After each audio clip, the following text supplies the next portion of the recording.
Podcast City Network. Thank you for tuning in on this episode of The Everett Lee Show. But before we get on with the guest onto the program today, there's a couple things I do want to mention that you can help out with supporting The Everett Lee Show. If you're looking to start a podcast and already have a podcast and you're looking for an affordable podcasting hosting site, Podbean's your number one choice.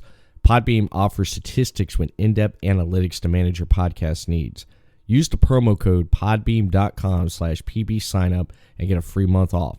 That's podbeam.com/pbsignup to get a free month off and see why 1,500 episodes have been shared all over the world in the past 11 years with over 3,000 subscribers that have chose Podbeam as their number one hosting site. And if you're looking to get into advertising, Podbeam advertising, you'll get $100 off advertising when you sign up as a sponsorship over on podbeam.com/pro/pbsignup. That's podbeam.com/pro/pbsignup. You're listening to The Everett Lee Show. Ladies and gentlemen, coming back on The Everett Lee Show for a second round is one of the voices for Tales from the Indies with Michael McCormick. And you can catch him on FGW Shockwave every Wednesday night at 7 p.m. I want to welcome back to The Everett Lee Show none other than Ripper Blackhart. How you doing, Everett? I'm good. I am good. Just looking and tracking that damn tropical storm out in the Bahamas right now. Yeah, I saw a little bit of that. Wasn't today. The other day was on there. So yeah, that's one of the good things about living in the middle of nowhere is we don't hardly ever get earthquake, and if we do, it's next to nothing. There's no volcanoes going off. There's no hurricanes or tropical storms or in it. We get an occasional blizzard here or there, but yeah. Hey. I lived up in Ohio. I know how it is. When winter comes, winter comes. It's like Game of Thrones. Buckle down because winter's coming. Yeah, sometimes. Yeah, but last couple times it's been like kind of mild winters the last couple times, and then like there in the home stretch, it just pounds you.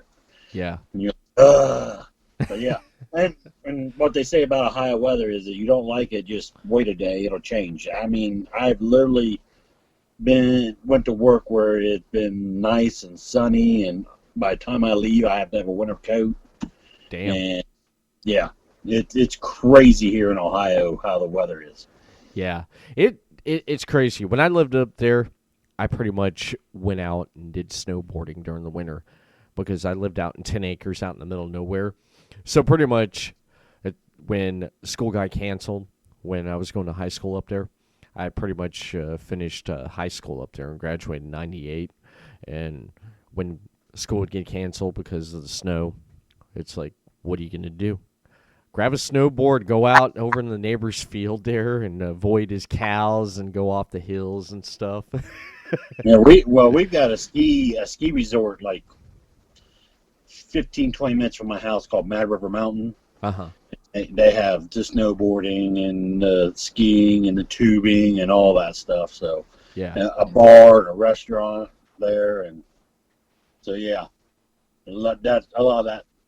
I didn't do a lot of that. I go to the bar and watch because they had a window, big giant window, just overlooking the slopes. You just sit there, drink beer, watch people wipe out. You idiot! Now you're cold and it hurts, and I'm drunk. That sounds fun. That would be something I'd like to do there. You ever sit there and catch yourself doing commentary? He's going down the hill. He's going down the hill. Is he going left? Oh, he's going right. That's actually how I got started in it. Is when I would sit in the gorilla position with Big Tom. We would have a monitor watching it so guys could see their cues on when to go out and stuff like that. And I'd get bored and I'd start commentating on the match. And when when we had TV there for a bit, the one guy that they were going to have do it, he was a radio DJ. He ended up getting a job someplace else and left. So they asked me to be the color guy with the other one, and the rest is history. History. Yeah, who knew all them years ago that acting like an idiot backstage, I'd be commentating for like 3 or 4 different places, and I even got to do the Brian Pillman 10-year memorial show a few years back. Nice. Cody Hawk was like, "Hey, you want to come do this?" And I was like, "Oh, yeah." But the other guy supposed to do it with me, he was coming from Canada, got held up the border. I had to do it by myself for the most part. Damn. And like I told you, play-by-play, terrible play-by-play. I've never seen the show that was recorded, and I would hate to listen to commentating on that. There was 2 spots. I had Jackson Breeze out there for a little bit, so that was somebody to play off of back and forth. That was good. And Truth Martini, a lot of people might recognize that name from Ring of Honor. Yeah. He was out there, I think, during 1 or 2 matches, but the rest of it, I'm like, oh God. And afterwards, Cody's like, "Oh man, I am so sorry that you had to sit through all that by yourself." And that, and dude, like I said, I never heard it, but I would dread to listen to me try, because this is pretty much right after I first started doing it too. Mm-hmm. And as I listened to you and McCormick's show, and like McCormick said, there's no school for calling wrestling. Yeah. It's not the see, because I figured I'm the one that got McCormick into doing it, and I figured he calls sports, this should be pretty easy. But like he said, he was very robotic at first, and it took him. I bet you we did 4 or 5 DVDs before he started to finally loosen up and realize he's got to have a little bit of personality, even calling play-by-plays. Yeah. So, which. You're probably finding out. Yes. Now, you're calling some wrestling down there in Florida. Mm-hmm. Yep. Yeah, that came about when I was on furlough. I started back work June 22nd, and it happened right before, a couple weeks before I went back to work. Knockout Wrestling, Nicholas Vick, the promoter and owner of it, contacted me and said, "Hey, I like to, propose a couple things to you."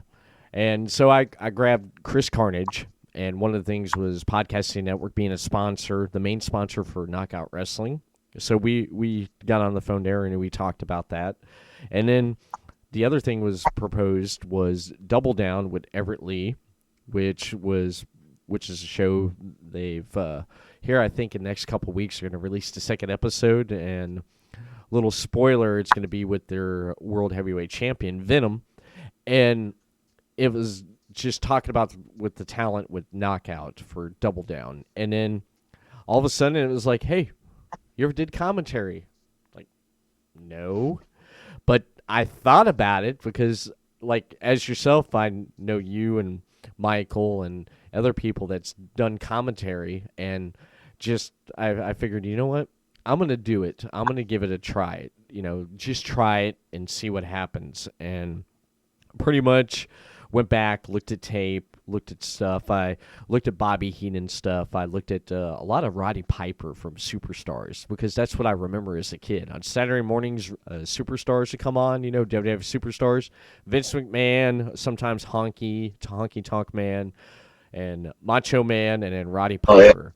I took Roddy Piper because I'm a Roddy Piper fan. Ever since he took that coconut to Jimmy Snuka's head, and listening to him on commentary and stuff, I just loved it, and I was like, that's what I'm going to use right there. So I used a little bit of that there, and Chris Carnage on the first. We already got the first 4 episodes already in the can, and they're just waiting to be released there. I think last week they released episode 2, but it was supposed to be me and Chris Carnage. However, Chris Carnage ended up getting COVID-19, and Yeah, and so he basically quarantined himself in the corner of his house there, away from his wife and 4 kids, for like 3 weeks, and he about tore the paint off the walls because it sucked. And I checked up on him. He was doing great. So I went to that June 20th show there. Knockout had Unfinished Business 2, which was outside. I got sunburnt, and basically, it was like, okay, now how are we going to do this? Chris is out. I can't get with him, can't be around him. What's going to happen? Well, Thumper Chapman, who is George Black, a new character he wanted to introduce, was right there when I was talking to Nick about commentary. And he said, I'll fill in for Chris Carnage. Nick was like, all right, let's see what you guys got. So me and Thump, we sat down. We got the tape of the matches. And we sat down, and he did commentary before. He pretty much did a lot here in wrestling in Florida for the last 20-plus years, so he had experience. So Yeah. I knew I was all right, because I would, with being there with a veteran. So he pretty much helped me out with doing things in commentary. And he's like, look at this, look at that.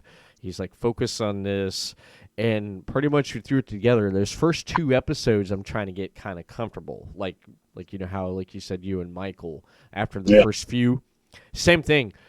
I can't wait for next week for episode 3 and the week after 4, because people is going to be like, wow. Because I went back and listened to it, and even the after we got done calling the match with Venom, basically Thump called him up and said, hey, or texted him and said, we got done doing commentary on our match. He said, I want to hear it. He's like, I want to hear it. So later that night, or the next night, I sent it to him. I said, here's a little early preview. 10 minutes later, he blows up my phone. Oh, man, this is great. This is great. He's like, call me tomorrow. I got to talk to you. So I called him on my way home the next day, and Venom says, hey, he's like, I didn't really think much of that match. He thought it wasn't that great when he did the match and everything. But when he went back and watched it with me and George's commentary, he said it made it 10 times better. So I felt good there about that. I've always thought as a kid, like, why or is there commentating? Why are they telling me what I see they were doing? But have you ever sat and tried to watch more than 1 or 2 matches with no commentating? It could be the greatest match in the world, and I'm still going to fall asleep, because it's just, it just adds an extra layer to it that I think is needed for the storytelling part of of a professional wrestling match. Like I said, I just got a private message earlier this week from Joey Rogers. He used to be Go by Jerry Vengeance, and then started wrestling again under his real name. Trained with Big Guns Jeff Cannon and OCW, High Championship Wrestling.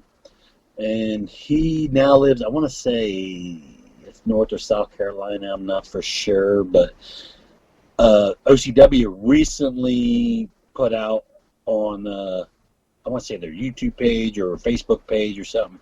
It was a match between Joey Rogers, Jimmy Shane, and Juice Jennings. I can't remember if Juice was the champ or Jimmy, but all 3 of them have really got history together, and me and McCormick called that match. Uh-huh. Joey got a hold of me, and he's like, this is the first time I've seen the finished product of this match.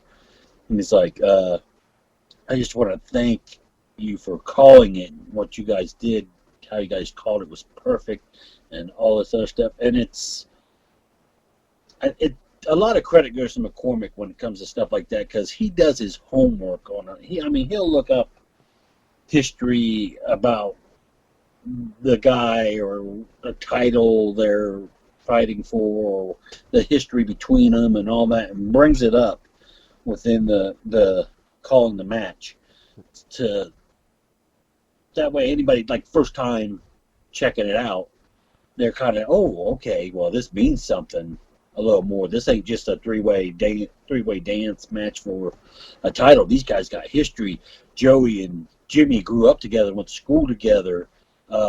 Joey and Juice used to be a tag team here in OCW. Jimmy and Juice tag team in other promotions throughout, and they brought that up and how, they all intertwined they were all the young guns in that promotion. And like I said, that's what, to me, commentating, it adds a layer, keeps you interested. Yeah. It's just not, there's nothing, not saying that you can't have a match, a great match, without commentating on it. Right. I'm not saying that. I'm just saying me personally, and like I said, when I was younger, I was like, this commentating's stupid. But now I understand, because like I said, and I don't know, maybe it's because I'm old that I fall asleep too. It might not even be, it might just be because I'm closer to 50 than 40. Yeah. But yeah, they could be great matches, and I know they're great matches because I've seen them before. Mm-hmm. But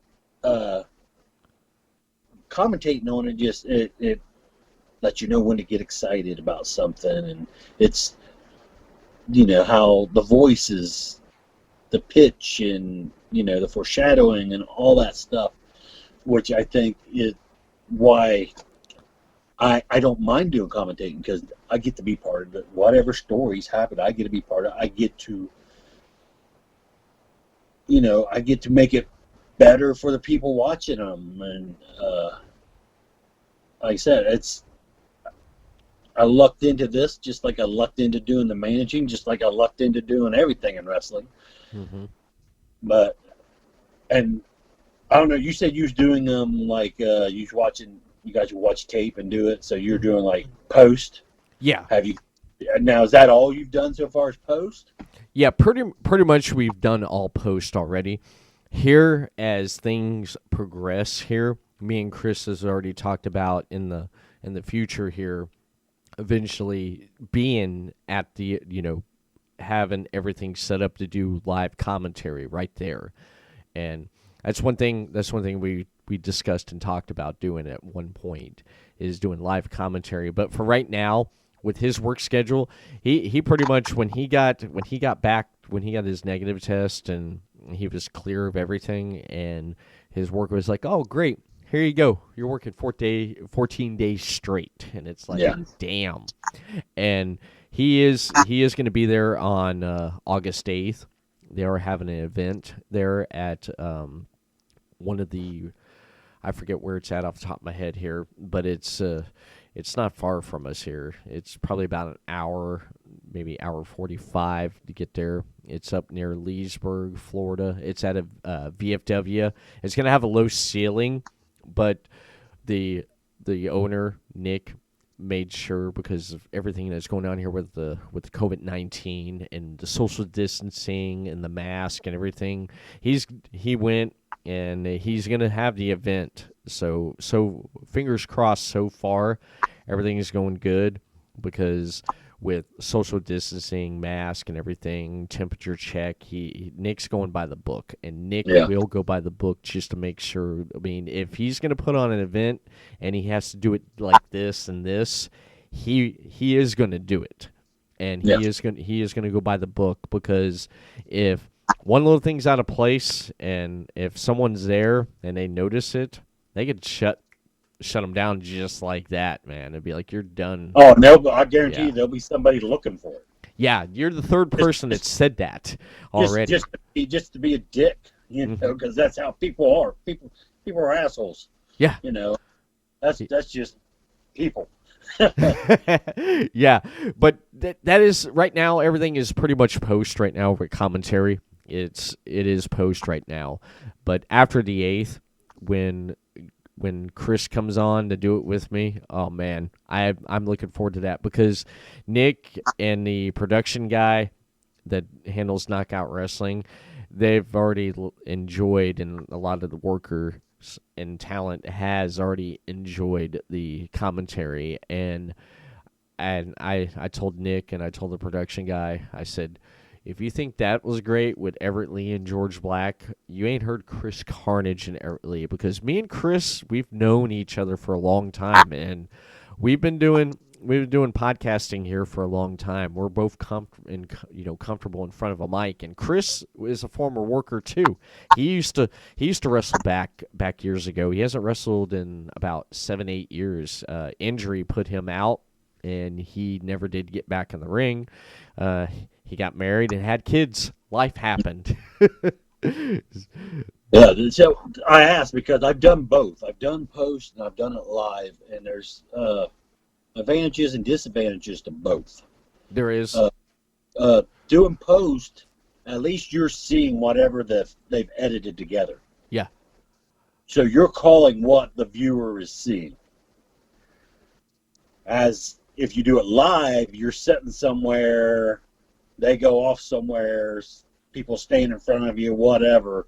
You miss something, you can only guess what's going on, like on the other side of the ring, outside through the crowd, because you're at a booth on the other side of the building. Yeah. But you get better raw emotion, better reaction to things going on live than in post. Because in post, most of the time, I'm on those shows anyway. Yeah. So I've already seen it. Whereas when it's live, this is the first time you're seeing it. So your reaction is more pure. You're going to more genuine reaction. Right. And it won't feel so staged or whatnot. I like I said, pros and cons. Either or, it doesn't matter. I like live if I'm in a position I can see everything. Mm-hmm. If I can see everything, I'm live, I can see everything, that's what I would prefer. Right. But if not, I'll take post. That way I don't sound like an idiot while somebody's watching this and I'm talking about something that they're not even seeing, you know? Yeah. And I want to go back. You said about the social distance and all that, and have an event. I said, Ohio, we still can't have any wrestling. Yeah. Some people's gotten creative with keeping things like OCW does a call-in show on Facebook Live every so often. Like they'll have it's the general manager, and he'll have one of the wrestlers or one of the personalities, and they'll put up a number, and you can call in and talk to them, and they put it on Facebook Live, right? And sometimes, I've called into it, and another manager, Agent Nick Hahn, he called into it one time, and sometimes the wrestlers will call in trying to keep things going. And then, of course, FGW, we've had on the bingo, Facebook Live bingo. Yeah, I seen that, man. And what it is FGW is still paying rent on a building that, they can't get any income out of because they can't hold events. Right. So they did the bingo. They just did another car wash. Yes. This past day. Yeah, congratulations on that, man. That was pretty damn successful there. I mean, both car washes have been successful there. That's fantastic, man. You guys are making amends any way you can, which is fantastic. So, well, you said about holding events. So we have the space. We can't have wrestling. Right. But this Friday night at the FGW Arena, they're having a variety show. Yeah.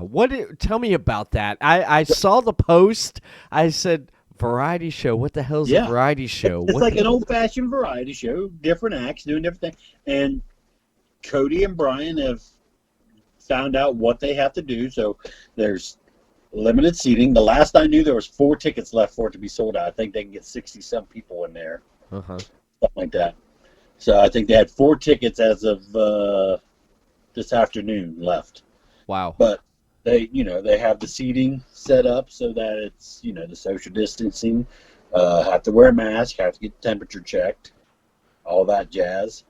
But, you got a couple of guys like Tricky Mickey Mavis also does comedy on the side. Oh.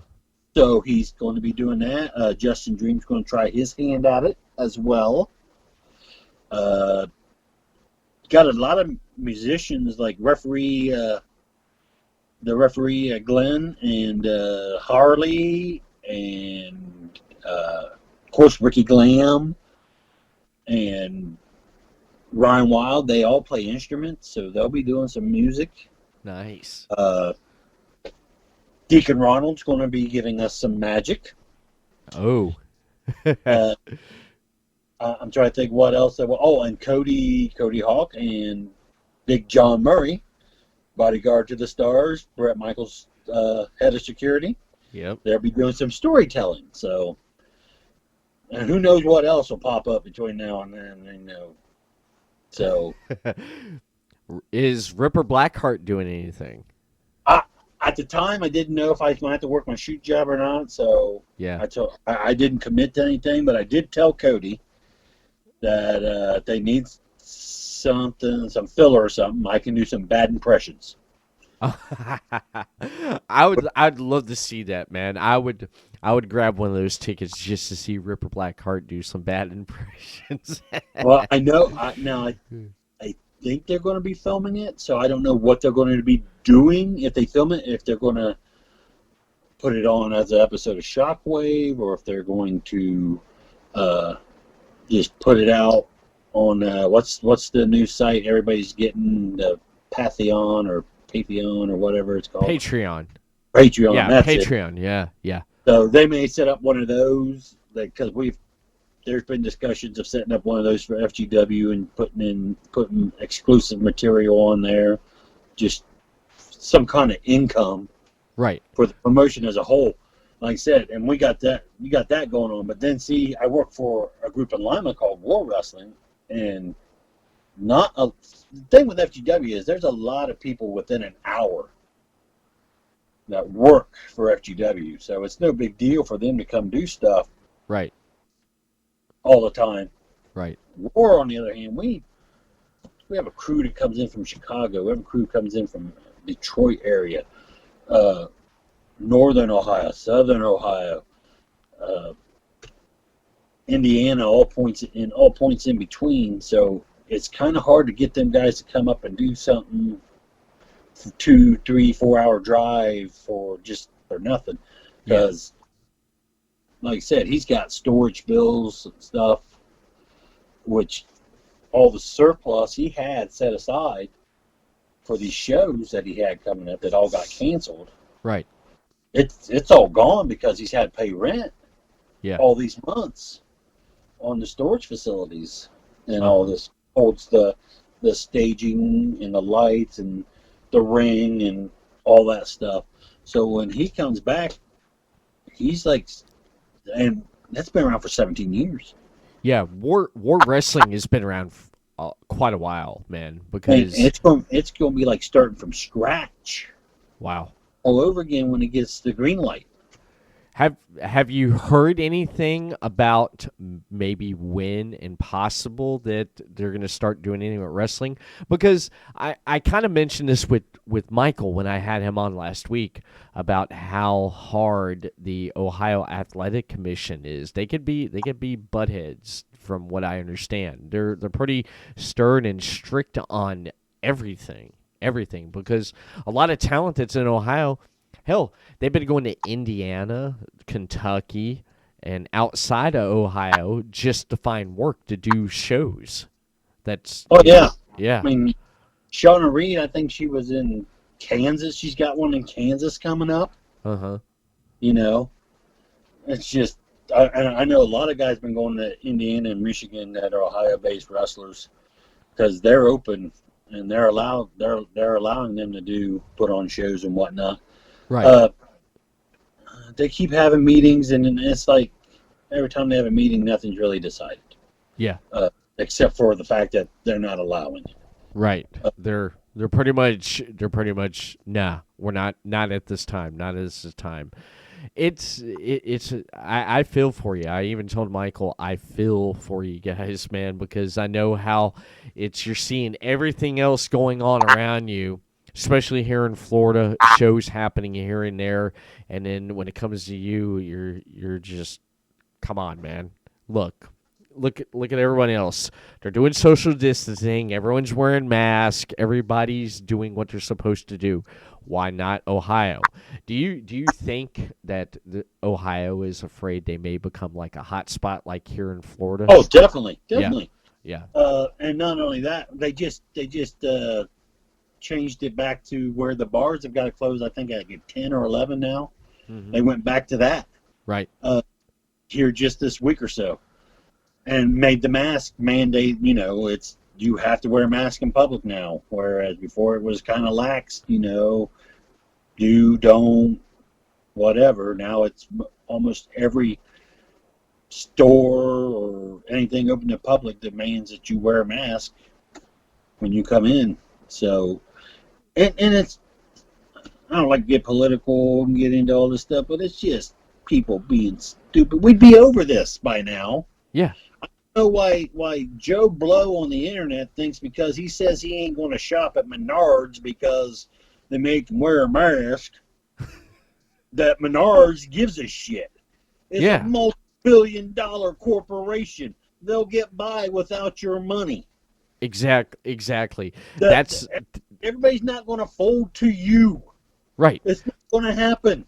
That's in the city that I have to go work in. I've been working in for the last month.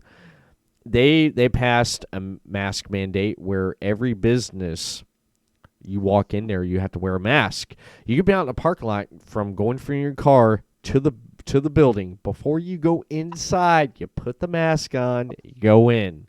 Okay? That's I mean, how hard is that? And when they first did that at the place I was working at, people were sitting there complaining about it, and I was like, you know what? Why do you want to make a political stance right here in a place where no one cares right now because they come in shopping and that's it? Go to City Hall, go out front there, get your little signs, get the lynch mob, and make some noise if you don't like it. No one cares right here. You're trolling 50 years. I work in a factory and we got to wear them. Yeah. So yeah. And that building, there's no air. It's not air conditioned in that building because there's dock doors that are open all the time. So that'd just be a waste of money. Yeah. No, but yeah, I have to wear a mask by time I'm in there till the time I'm out of there. I can take it off at breaks to eat and drink. Right. But then it's right back on. Yeah. And that's what. But then again, what do you expect from Americans? This country was founded on, fuck you, I ain't going to do what you tell me to do. Yeah. If that was the case, we'd still be British. Exactly. I mean, I get it, but I don't get it. Yeah. You know what I mean? I mean, yeah, but at the same time, that was how many years ago? I'd like to think there's more smart people than there are stupid people, but the internet continuously proves me wrong. Exactly. Don't you feel sometimes the internet has given voice to people who don't need that voice? Oh, dude. Yeah. I don't need to hear the opinion of the kid who ate paste in school. All right. Exactly. You failed science, but you're going to tell me what, no. Just if everybody would have done what they're supposed to do, we'd been over it by now. Right. Now, I do get on. I hate going on Facebook because I'm seeing all this stuff here. So every once in a while, I kind of throw out a little bit of humor there. I put out a post there of Bane there, and I said, "This is my Halloween costume this year. No one copy me." Yeah. just joking about that. People thought that was funny. And, it's like I try to take some stuff there that I know it's like people take too seriously. Yeah. But I try to, kind of lighten it up there. It's like, what? Anybody who's ever got on my Facebook, to tell you, that's all I do is just post shit. I don't. I say I try not to be. There's enough of that. Yeah. You want to be, and if that's what you want to do, that's fine. Yeah. Just know that I'm just scrolling past your shit. I'm not even. Here. If you ain't got a funny ass meme, if you ain't posting funny ass memes or smart ass post, then I ain't got time for you. I've been posting a lot of that, man. You haven't seen my stuff. You've been scrolling past my stuff, man. I've been putting. You have. God damn, Everett. Why does he keep showing up in my timeline? I don't even remember friending him. One night, I was just sitting there looking at memes, and I started laughing, and I was like, "All right." And then I came upon a bunch of Stone Cold memes, so I was putting them out there. I put one out there that said, "Stone Cold memes is coming for your ass," and it was like a picture of like Game of Thrones, but it had Stone Cold's face on it. So right after that, I started posting a bunch of Stone Cold memes I thought was funny, and I threw them out there. And a lot of people liked them. They're like, "Oh, this is some funny stuff." And then I've been going on the watch section on videos on Facebook, and then I've been typing in. I think of a band. I'm like, Primus. Yeah, I mean, and then I'd see a music video, and I share it. And I do that too. I just put random videos on there for the hell of it. I do too. Just something to break up the bullshit. Yeah, I am trying to break up the bullshit. You nailed it right there. I found this video of Jason, Aquaman. Jason, I can't even say his last name. Jason. There was a video I typed in Pantera the other night, and I was scrolling through, and he was backstage at a show with Phil Alonso from Pantera. And I was like, man, I didn't know this guy's a metalhead. He was there with his son. And then when they were doing a cover of Pantera, This Love, he comes out there and he's headbanging with his son and everything and screaming, singing to Phil. I was like, Dan, how did I miss this, man? So I shared it. And people I was going through like old 80s, just random 80s stuff. Yeah. There's a song, the old song, I Want to Be a Cowboy. Mm-hmm. When's the last time you seen that video? Years. All right. One of the outlaws in it is Lemmy Kilmister from Motorhead. Oh, no way. I can look at it now. What? Why is Lemmy in this video? Yeah. And why did I totally erased that from my memory? Because I'd seen that video probably a million times when I was a kid. Yeah. How did I not go, like, a few years later when I discovered Motorhead, go, wait, he looks familiar. But yeah, I went by and I'm watching it, and I'm like, that guy looks familiar. It gets a little bit closer. I'm like, holy shit! Because it's like, it's just a super 80s pop song. Yeah. Yeah. And if anybody who knows anything about Motorhead, there is nothing pop song about Lemmy Kilmister, but he in this video, and it blew my mind. That's great, man. Speaking of metal, Metallica. I'm excited. August 27th or 28th, Metallica's coming out with S&M 2. I loved how they did the first one because a lot of the songs you can add an orchestra to, and I remember watching behind the scenes on that when the first one came out in '99, and they were talking about they at that time their library they had, I think it was like everything from Kill 'Em All the way up till I think it was the Black Album and Garage Days, and they tried different songs with an orchestra. A lot of it worked, a lot of it didn't work, and they went with what worked, added 2 new songs, and it was great. Now they're coming out with S&M 2 with some of their songs, updated new songs from Death Magnetic and Hardwire Self-Destruct with an orchestra.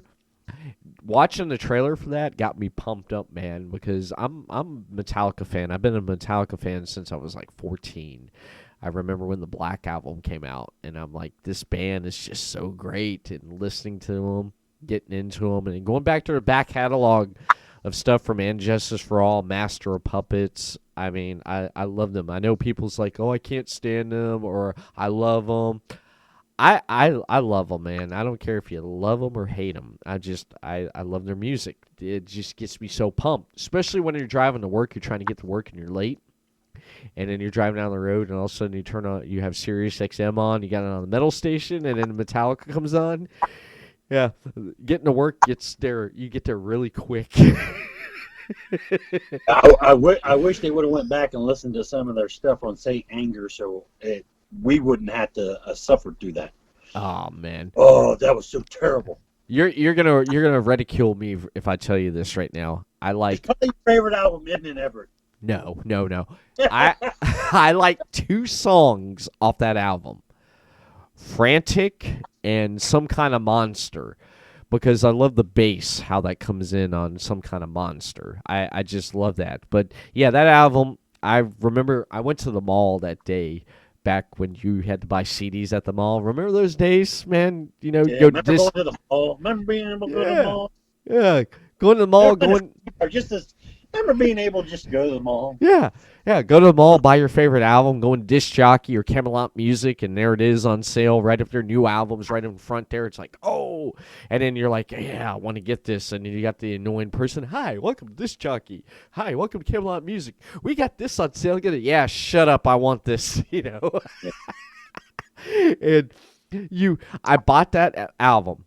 I was so pumped. I was like, yeah, this is great, man, because I heard that one song I think they released for the single, and I figured the album was going to be 10 times better. I threw it in my CD player, drove from the mall home. By the time I got home, I ejected the CD. I walked in my house, and I was living with my dad at the time. My little brother was there. My little brother says, hey, where you been? I said, to the mall. He's like, what'd you get? I said, Metallica's new album. Oh, I said, here, you can have it. Enjoy. And I walked off. Yeah. I just remember them playing the first single. I was coming home from work, and I was listening to station out of Columbus. And they, new Metallica, blah, blah, and they played it. I'm like, what is this? Why do I hear nothing but snare drum? That's yeah. terrible. I don't know what Lars Ulrich was thinking about. I don't know what he had on the other guys that they said, yeah, sure, we'll do that, Lars. I'll tell you this, though. At one time on my old iPod before it got destroyed, my nephew got a hold of the bootleg album that was recorded right before James Hetfield went into rehab. Remember, they were recording that album? And then he went to rehab, and he was gone for like a year. And then a year later, he came back, and they recorded Saint Anger. Well, I had that album. He got a hold of it, and he put it on my iPod there. I had the album that would have been Saint Anger before Hetfield went to rehab. And that's when Bob Rock was, playing on bass before they got Robert Torello. They should have released that because that sounded like old school Metallica, man. That's probably what happened. Hetfield left, and Lars was like, hey, I'm the senior member of the band. Yeah. We're doing this. Yeah. Hey, I got 2 words for you.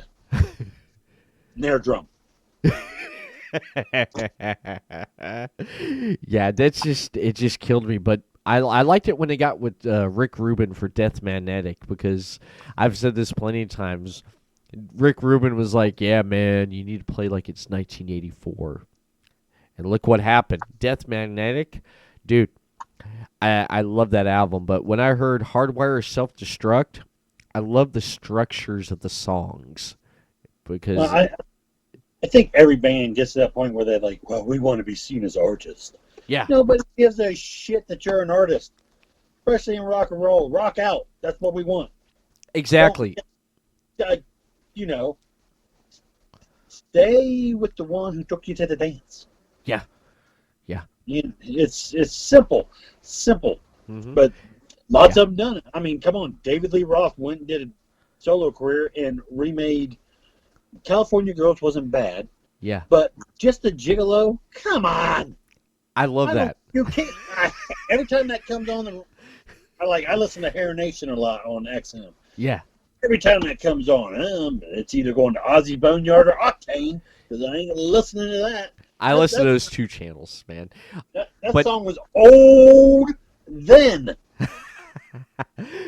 That was one of the first videos I discovered when I was 5 years old, watching MTV. Just the Gigolo one? Yeah. When I was 5 years old, I saw Van Halen jump and David Lee Roth doing the jumps and everything, I wanted to be I wanted to be like David Lee Roth, man. And then Billy Idol, dancing with myself, I wanted to spike my hair up like Billy Idol. And then when Dave left Van Halen or whatever, and then when he started doing that video there, I remember they were playing out in rotation, and I'd sit there, and I was like 5 years old, just jumping up and down, dancing around. I'm just a gigolo. I don't know what the hell that meant, but it sounds cool. You know? Terrible. Every time that comes on, I'm like, damn you, David Lee Roth. Now, did Eat 'Em and Smile, did you like that album after that? Yes, That, I like that one, and I like the Skyscraper. Skyscraper, oh, God. Steve Vai? God. And I like A Little Ain't Enough. Yeah. Is that the name of it? I have that one. I know that was the name of the song on it. They had the devil on the cover of it. Yeah. I enjoyed that one too, but Dave, there's no way to make just a Gigolo rock song. It's not. Yeah. It's. He made it work though, because it was wacky. David Lee Roth was wacky, you know. I just wish they'd stop playing on a Hair Nation. Nobody wants to hear that. Nobody. Play something from Skyscraper, Eat 'Em and Smile. Yankee Rose. Yeah, well, they play Yankee Rose every once in a while. They play a lot more Yankee Rose than. I mean, it seems like it's on there an awful lot. I mean, I think they played that more than it ever got played when it first came out. Yeah. I was like, I don't ever remember hearing Just the Gigolo this much. I have all his solo albums. I have them on cassette and on CD, man. His solo albums. Yeah. He was my favorite. Van Halen, with Roth, I loved Van Halen. But I enjoyed the Van Hagar era. I did. Because they had some really good songs. And you'll ridicule for me this. I just have a lot of stuff where you can just jump all over me because I like, and you're like, why? I even had Van Halen 3 with Gary Sharon. My brother had that one. Yeah. I feel bad for Gary because he did that one album, and he did that one tour, and then they're like... It was a weird fit. I mean, yeah. But Extreme, I liked Extreme, but yeah, that's Extreme and Van Halen. They're in the same genre, but they're two different animals. Yeah, yeah. I even had the solo album on cassette of the guitarist from Extreme, Nuno Buttoncut. I didn't know he had his own. When Nuno had his hands insured for like millions of dollars back in the day. What? No. Yeah. No, you're shitting me, man. A lot of celebrities did. He had his hands, and Mary Hart had her legs insured for like millions of dollars. He did the same thing with his hands. I'm like, why? 10 years, nobody's going to know who you are except for people my age. God, that's crazy. Were you surprised? I even said I had that cassette. I didn't know he had a singles out. My cousin found out about it. I don't know where he got his information at back in the day there. I think it was like Metal Edge or something. And he said, hey, Nuno Buttoncup's coming out with a solo album. I said, what? We went to the mall. And he bought it. I bought it. And on the way home, he popped in the cassette. We listened to it, man. Dude. That is some crazy guitar playing shit. He was good. His style on that, he had alternative rock to hard, like fast rock to mellow to acoustics. He threw all his influence into it. I think it's a great solo album. I do. Yeah, surprised I didn't know about it because I have a lot of weird stuff. Like you ever heard of the band Arcade? Yes. Very few have. Yeah. Stephen Pearcy, lead singer of Rat, Brett Curry, drummer from Cinderella, and those are the two main guys that everybody heard of. They had 2 albums. I had them both. Yeah. Hardly anybody else knew about it though. Yeah. I get stuff like that. There's lots of bands. There was a band out called Gun. I loved them, and I I only found the one album of them when they first came out. I don't know if they did another one or not, but Yeah. I still, like I said, cassette. I had tons of cassettes back in the day. That was that Me that too. one. Shotgun Messiah, which they're starting to play on Hair Nation now a little more regularly. Yeah. That was another one of those bands that was out there. And then the Electric Boys, everybody thought was going to be the next big thing. They had that hit, Mary in the Mystery World. Yeah. And everybody, it's kind of got a Beatles feel to it. And it's going. I never heard anything from them after that. Well, that's like remember Dawkins. Remember when Dawkins broke up and George Lynch went on solo? Lynch Mob. Okay, remember the singer from Lynch Mob? After Lynch Mob did the 2 albums and they parted ways, Dawkins got back together and did that 94 album with George Lynch and Don Dawkins and the rest of the band. The lead singer of Lynch Mob went on to form and put out 2 albums of another band called Cry of Love. Never heard of it. Yeah, dude, I'm giving you some stuff to look up, man. Yeah, I think Cry of Love.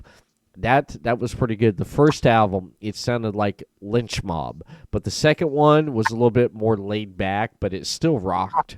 It was called Cry of Love, and then they were going to do a third album, and then the band, they just broke up. They're like, nah, let's forget it, and they just parted ways. But yeah, there's some crazy stuff. Remember the band? I can't think of the name. Steve Vai, Joe Santarante, and Eric Johnson. Remember that one? G3, I think it was. I think that was it. That they put an album out. Vaguely remember that one. Yeah, that was pretty good. My cousin had that on cassette and CD. He exposed me to a lot of music back in the day. This is around 97, 98, 96, 97, 98. And he exposed me to a lot of that stuff that he grew up with there. And he was big into Queensryche. Queensryche was his band, man. I remember. Is there a better rock and roll singer? Oh God. Than Jeff Tate. Yeah, he's great, man. I played the hell out of that song that was on Guitar Hero that Queensryche had.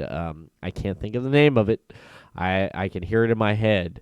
It was off the Empire album. I can't think of the damn name of it. Jet City Woman. I love that song, man. Favorite. Oh God, I just love the vocal range of him and the bass, just the bass to that song, man. It's just before that album, like my buddy had one of their first albums. I think it's called Rage to Order. That's when they were still wearing like the eyeliner and the makeup and all that. But yeah, and I was like, yeah, they're all right. But then Operation Mindcrime came out. Oh God, yeah. God, what is this? That's a good concept album. You know that was basically it told a whole story.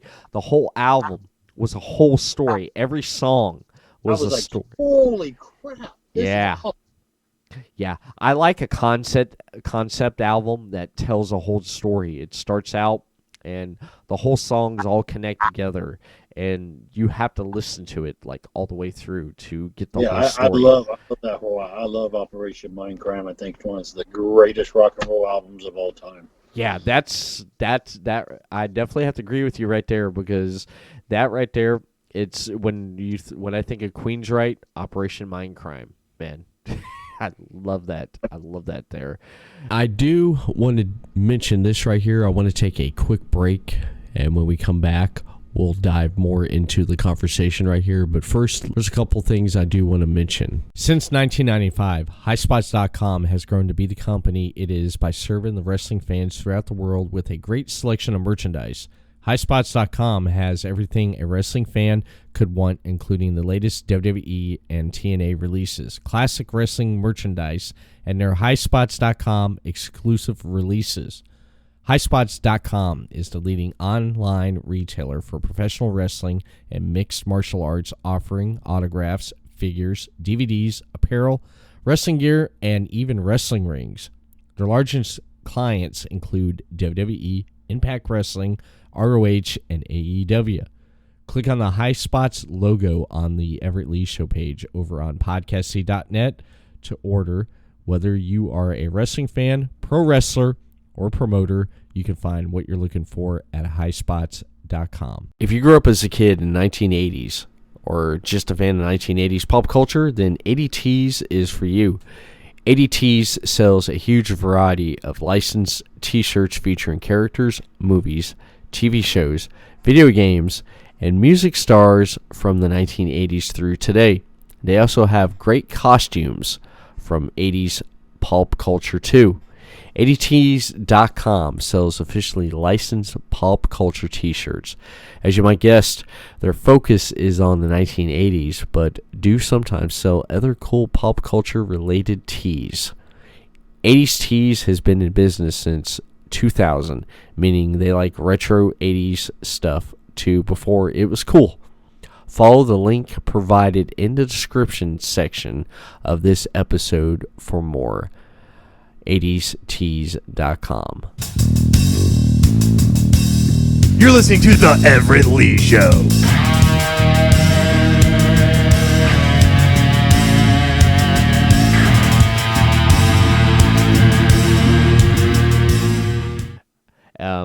Talking about music, just last week or this week here, I spent 2 days going back and watching the Dark Knight Trilogy. I haven't seen it in a very, very long time.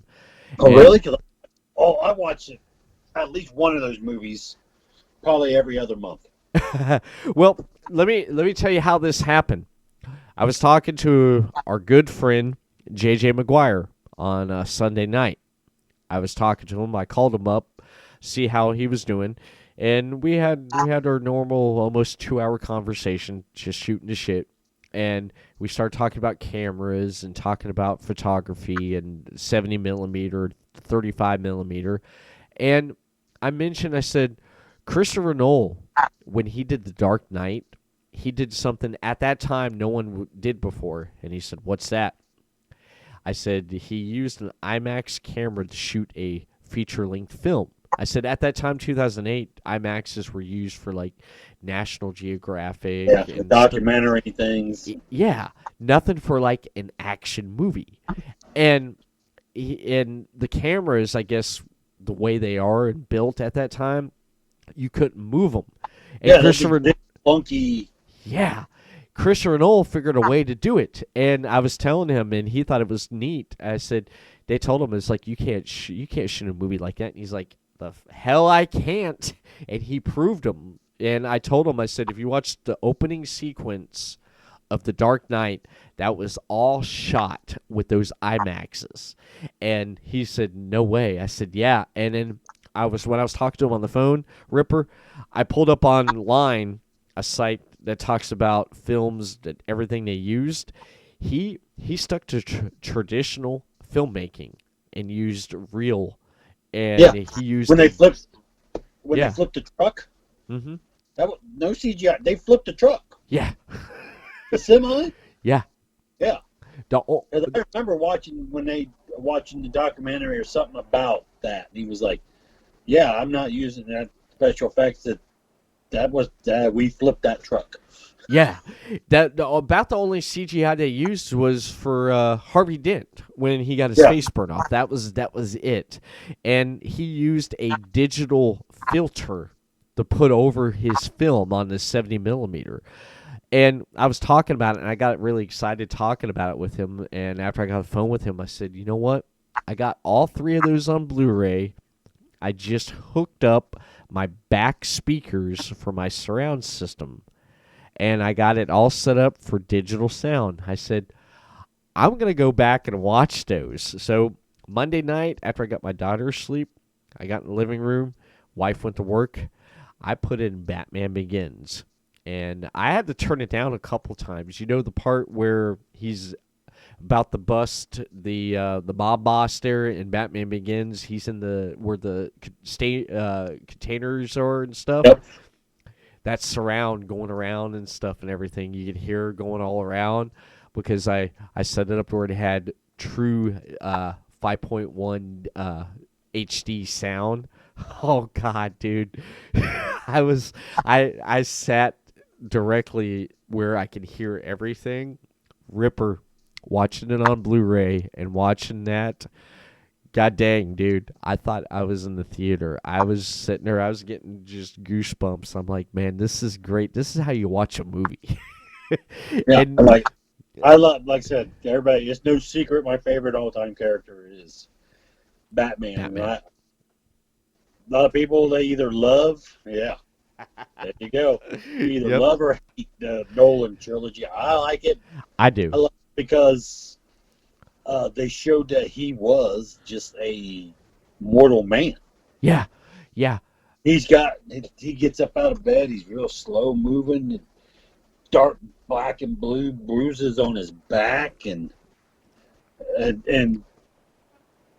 one of the perfect lines is it's like when he says Batman doesn't have any limits, and Alfred goes, yes, but Bruce Wayne does. Yeah. And then he's like, can't afford to know. It's like that's Batman. Now the new one coming out, they said they're going to focus more on his detective skills, which I don't mind, but I don't know, this kid Robert Patterson. I've seen the pictures. I don't think he's got the jawline ain't there. Yeah. There's just something about it, but I reserve judgment until I see it. Right. Now, how did you, when back in the day when they talked about rebooting Batman and they had Christian Bale, I was like, who the hell's this guy? And then they said, oh, he was in a movie back in the 90s called American Psycho. I was like, oh, I remember that. Yeah, about the serial killer. He's the little boy in Empire of the Sun. I didn't realize that. Yeah. Yeah. Yeah. I knew him from American Psycho, but right before that, he was in a movie with Matthew McConaughey. Yeah. What's the name? Reign of Fire. Reign of Fire. Yes, I remember Reign of Fire. There. Yeah. So I just seen that when they announced. It hadn't been very long since I seen that movie when it came out. Like, all right, we'll see what happens here. Yeah. But nobody batted an eye. But back in 89, 88, 89 is when it came out, so it would have been 88, maybe even 87. They said Michael Keaton is Batman. Yeah, I remember. People were losing their minds. They were like, "What?" And he did a hell of a job. Yeah. Then I went back and I rewatched those too, the Michael Keaton ones recently. It's probably been a couple months ago, but I noticed something that was off though. That in that he played Bruce Wayne being socially awkward. Yeah. Which Bruce Wayne is not. Bruce Wayne, I think Christian Bale nailed Bruce Wayne. Oh, yeah. Yeah. When he's acting like the douche and at the hotel and stuff like that. That's why he's supposed to be this flamboyant playboy in the Gotham City scene. Yeah. He's an entrepreneur millionaire, but he's also kind of a party guy and all this, which they didn't really portray that with Michael Keaton. He was very, when he was around people, he was very awkward. He was awkward with her, kind of awkward with Knox there when they were talking about the article. Yeah. Which is more of a Peter Parker thing. Yeah. In Spider-Man than a Bruce Wayne, and I'd never really noticed that before because I was just so thrilled at the time when that came out that there was a Batman movie and it wasn't the Pal Zam Zip. It was a darker Batman like I read in the comic books. Right. And not the hokey, which, without that, I wouldn't have the love for Batman that I had because that was kind of my first introduction to Batman. That and the Super Friends cartoons back in the day was really my first introduction to Batman. And then the comic books and everything else out of it. But yeah, like I said, I just went back and watched that. And I'm like, I never really. And my wife kind of pointed out too. She was just sitting there watching. She hadn't really watched him, and she's like, "He kind of awkward." I said, "Yeah, he is." I said, "That's not really how the character should be played." But Right. and he was like that in the second one too, with when him and Michelle Pfeiffer. Michelle Pfeiffer and the Yeah. whole thing. Yeah, when I look at the Dark Knight Trilogy, it seems like one giant movie, and they just chopped it off into 3 parts. And when I look at the Dark Knight Trilogy, I like Batman Begins because it gave more of an insight of this guy wanting to do good for a city that he cared about, and I liked the interaction he had with Ra's al Ghul because it showed more of an interaction, and I loved the fact that you had Scarecrow because back in the day, before like Batman Forever and the Batman and Robin, I was talking with my friend. We were talking about Batman Returns. And he said, it'd be cool, man, because at that time, the Batman animated series, I love that. I watched it after school every day.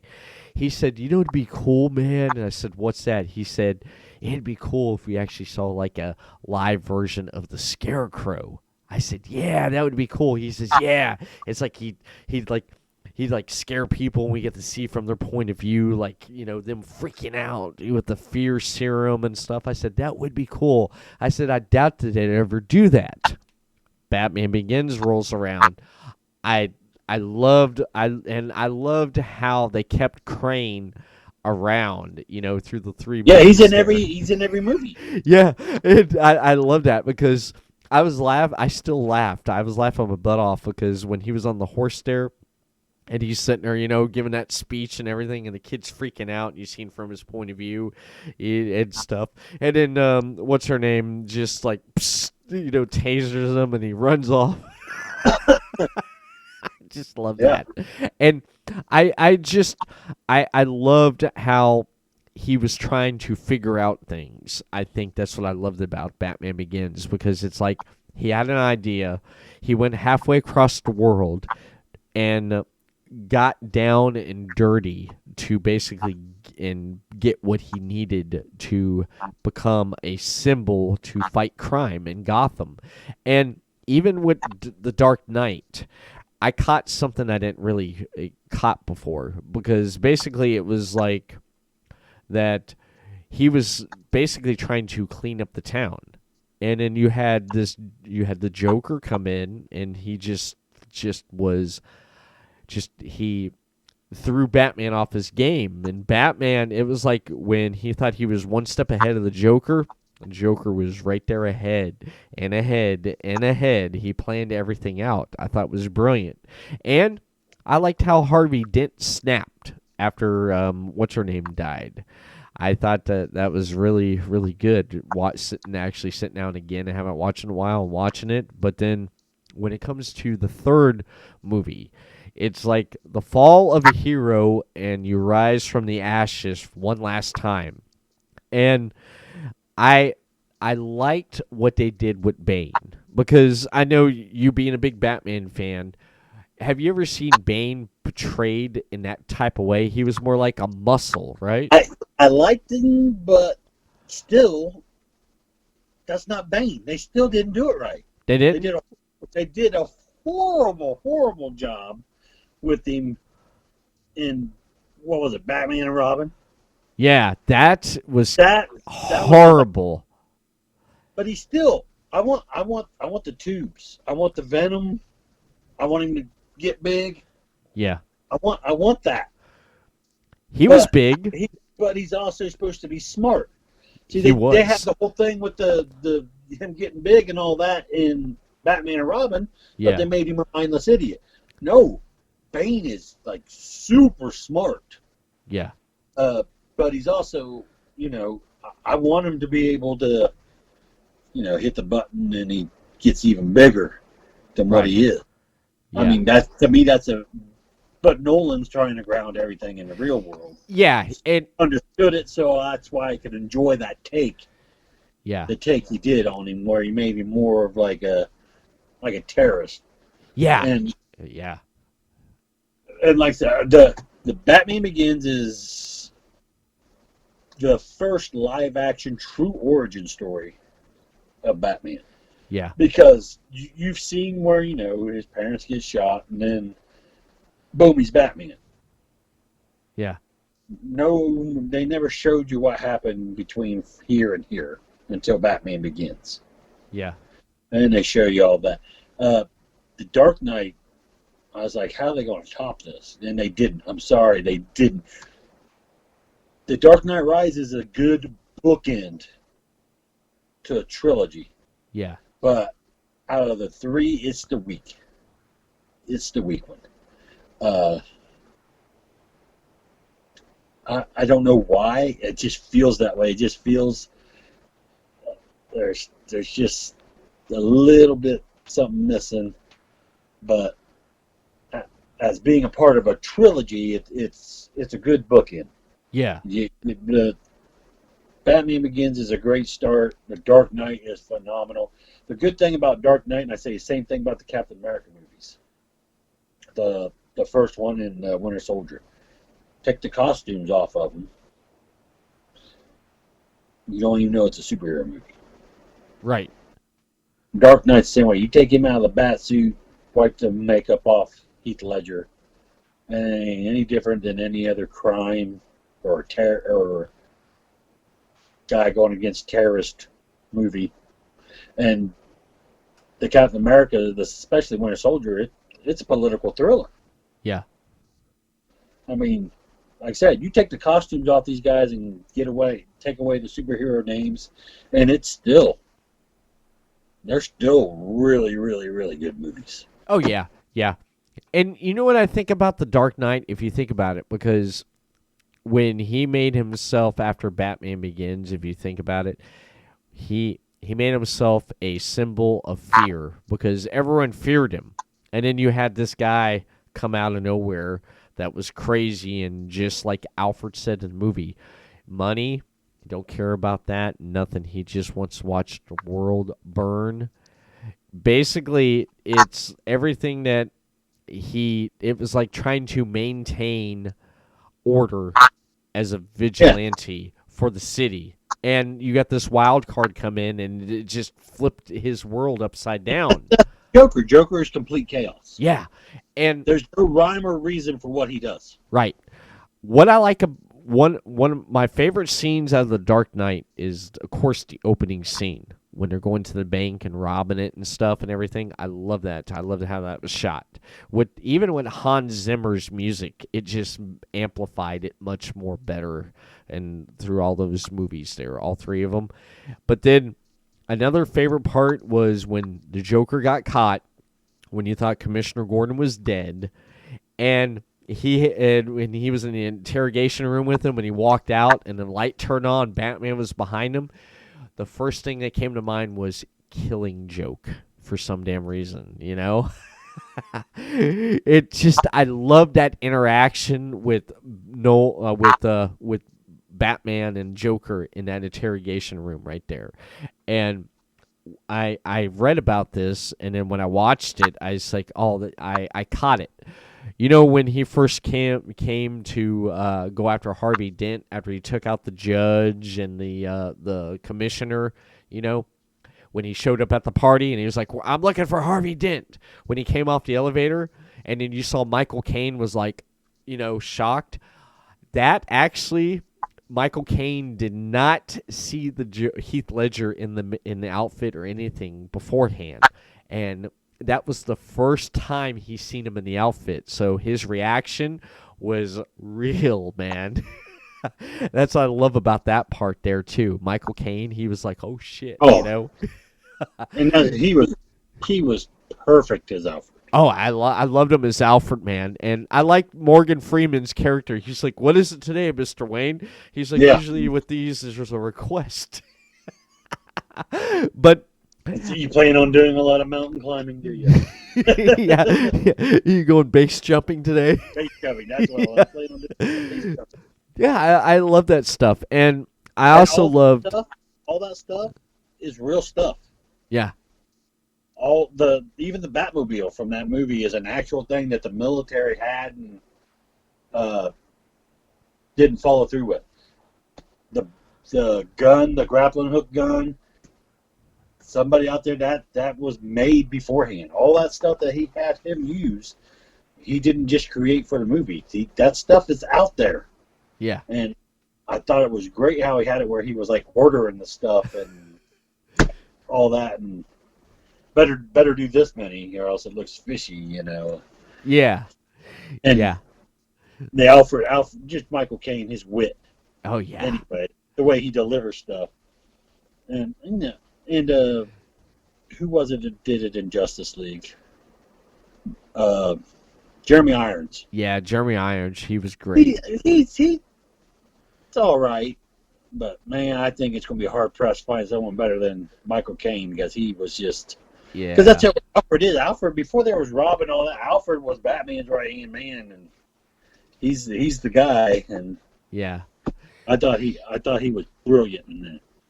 Yet the Dark Knight Rises, they kind of changed things a little bit. I mean, like with Bane, like you said, they made him more of a terrorist, and I love the surprise twist with Ra's al Ghul's daughter. Being who she, you're finding out that's who she was, and then Selena Kyle. I mean, Anne Hathaway. God dang! When I first saw the pictures of her on like the bat cycle, is in the leather, I looked and I said, God dang, Anne Hathaway, man, makes me like leather a lot more. I liked her wittiness of how she carried herself as being a thief, because Catwoman's a thief, right? I mean, yes, she played that down, and pretty much because my wife even said, at the end of that, it's like Bruce Wayne ran off with Selena Kyle. I said, well, you can correct me if I'm wrong here, Ripper.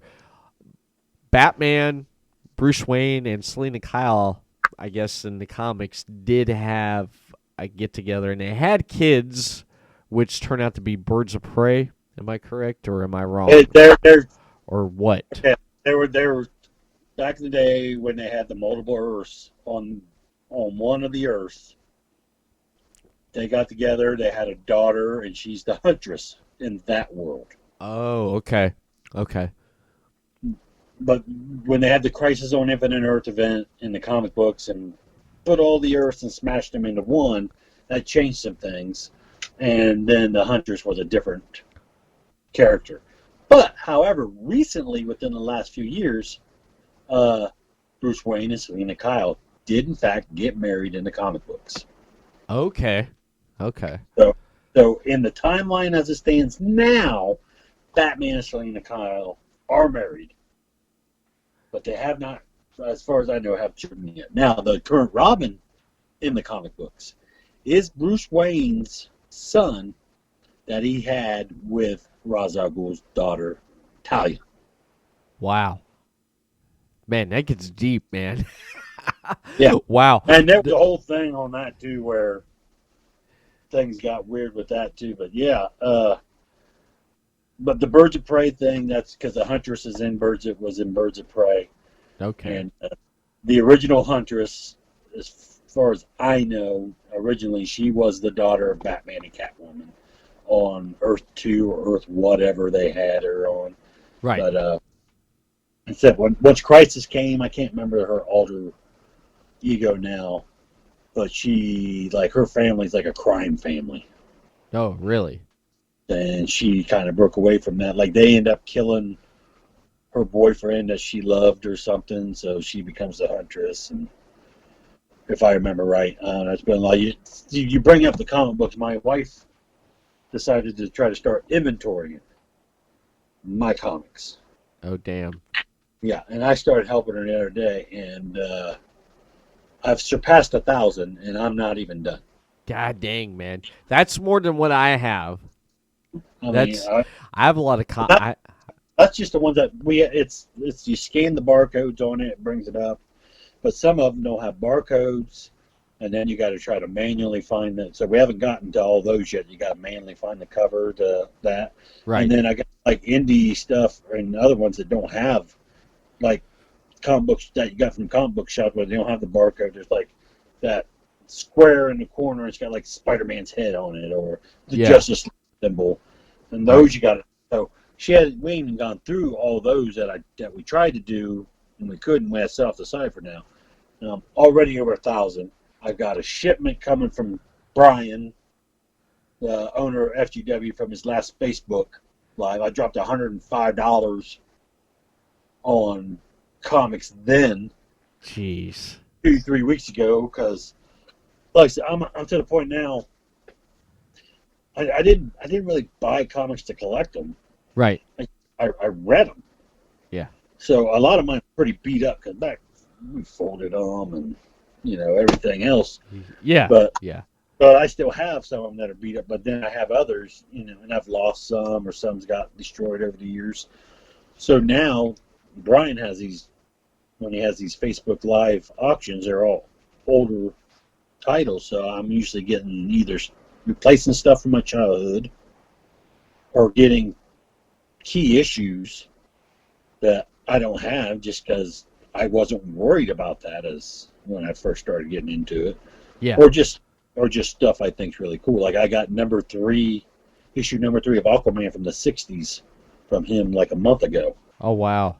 For less than $40.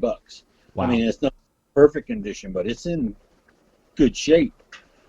And I was like, it was like 30-some bucks. I'm like, and it was, when am I ever going to get Aquaman number 3? Yeah. For less than $40. Wow, that's amazing. I think it was around 2004, 2005. I jumped back in the comics there. I have somewhere, I got to look for it. I have issue 432 of Thor. I was a big Thor fan when I was about 11, 12 years old. Actually, it was 12, 13. I have issue 432 where Thor kills Loki and where he gets banished to Mephisto. And then when Eric Masters comes back and when he strikes the stick and he turns into Thor, he has the look of Thor but the mind of Eric Masters. And I have that issue there. And they said it's pretty up there in the price. And back in 2004, 2005, I started getting the comics again. I started collecting I think it was like Amazing Spider-Man, Daredevil. I got to issue 50 where Daredevil, you probably know this one. He had enough of Kingpin running Hell's Kitchen. So Daredevil goes to Kingpin and he's like, I'm going to whip your ass. Oh, yeah. And he whips his ass in the streets of Hell's Kitchen and basically removes his mask, reveals who he is, and says, I am the new Kingpin of Hell's Kitchen, and you're all going to listen to me, because he had enough of it. And I remember that, man. It's just, he pulled that mask off, and he has Kingpin. He's holding him, and Kingpin's beat to hell, and everyone's like, Matt Murdock's Daredevil, and he's like, I'm the new Kingpin. I'm the Kingpin of Hell's Kitchen now. Issue 50. I looked at the price a while back ago, and the thing was like, I was like, oh shit, that's pretty good. And I haven't even looked at what any of my stuff's worth. Yeah. Like I've got a Justice League when they relaunched them after Crisis and the Legends miniseries in the late 80s. I want to say 88, 89. I'm thinking 89. Uh-huh. They released the Justice League, which eventually became Justice League International. Right. Now, no Wonder Woman, no Superman, no Aquaman in this. There's Batman's in it. Yeah. He's more or less the leader. You got the Martian Manhunter. Those are the only 2 original members of the Justice League in this book. Blue Beetle, which is this is how I get introduced to the Blue Beetle character. The female Dr. Light, Dr. Fate, Captain Marvel, the real Captain Marvel, Shazam, Guy Gardner Green Lantern. My introduction to Guy Gardner, he's my all-time favorite Green Lantern. Who doesn't love Guy Gardner? I'm trying to think who else is in it. I want to say Mr. Miracle. So issue number 3, instead of saying DC Comics in the corner, it has Superman flying, and it says Superman Comics, and it's a different cover. And for some reason, Ohio got more of that special edition cover than anybody else, because I just picked it up at a local IGA grocery store back in high school. Wow. And it's like I said, it's an alternative to the actual. There's only so many of them made before they started making alternative covers for everything and destroying the market. So I have that same Justice League I have where Batman knocks out Guy Gardner with one punch. That's one of my favorites. You know, I've got all the I've got the original Kingdom Come single issues when they came out. Which was the first time Alex Ross did art for comic books. Oh, I love his artwork. And I got them all signed by Mark Waid, who wrote it. Wow. You know, I've got some stuff. I just don't. That's never been my reason for getting them. I mean, and you're never going to get. They may tell you it's worth that. Nobody's giving you that. Yeah. For it. You're never going to get what you want out of them. Which mine will probably go to I doubt my daughter wants anything to do with them. I'd probably go to my son if something were to ever happen to me. But yeah, I do have some key stuff here and there. Like I have all the Age of Apocalypse stuff when it first came out from the X-Men. Right. I have the original Secret Wars. I have the Secret War issue where it's the first appearance of Spider-Man in a black suit. I have the first Amazing Spider-Man with Spider-Man in a black suit. I have the Masters of the Universe miniseries from DC that came out right when the toy line came out. Oh, nice. Yeah. Nice. I mean, I have stuff. I just get it. I read it. I put it away, but now I don't even get the chance to read. I have so much stuff that I haven't read. Like the past 3 or 4 free comic book days, I've read nothing that I've gotten from there. Damn.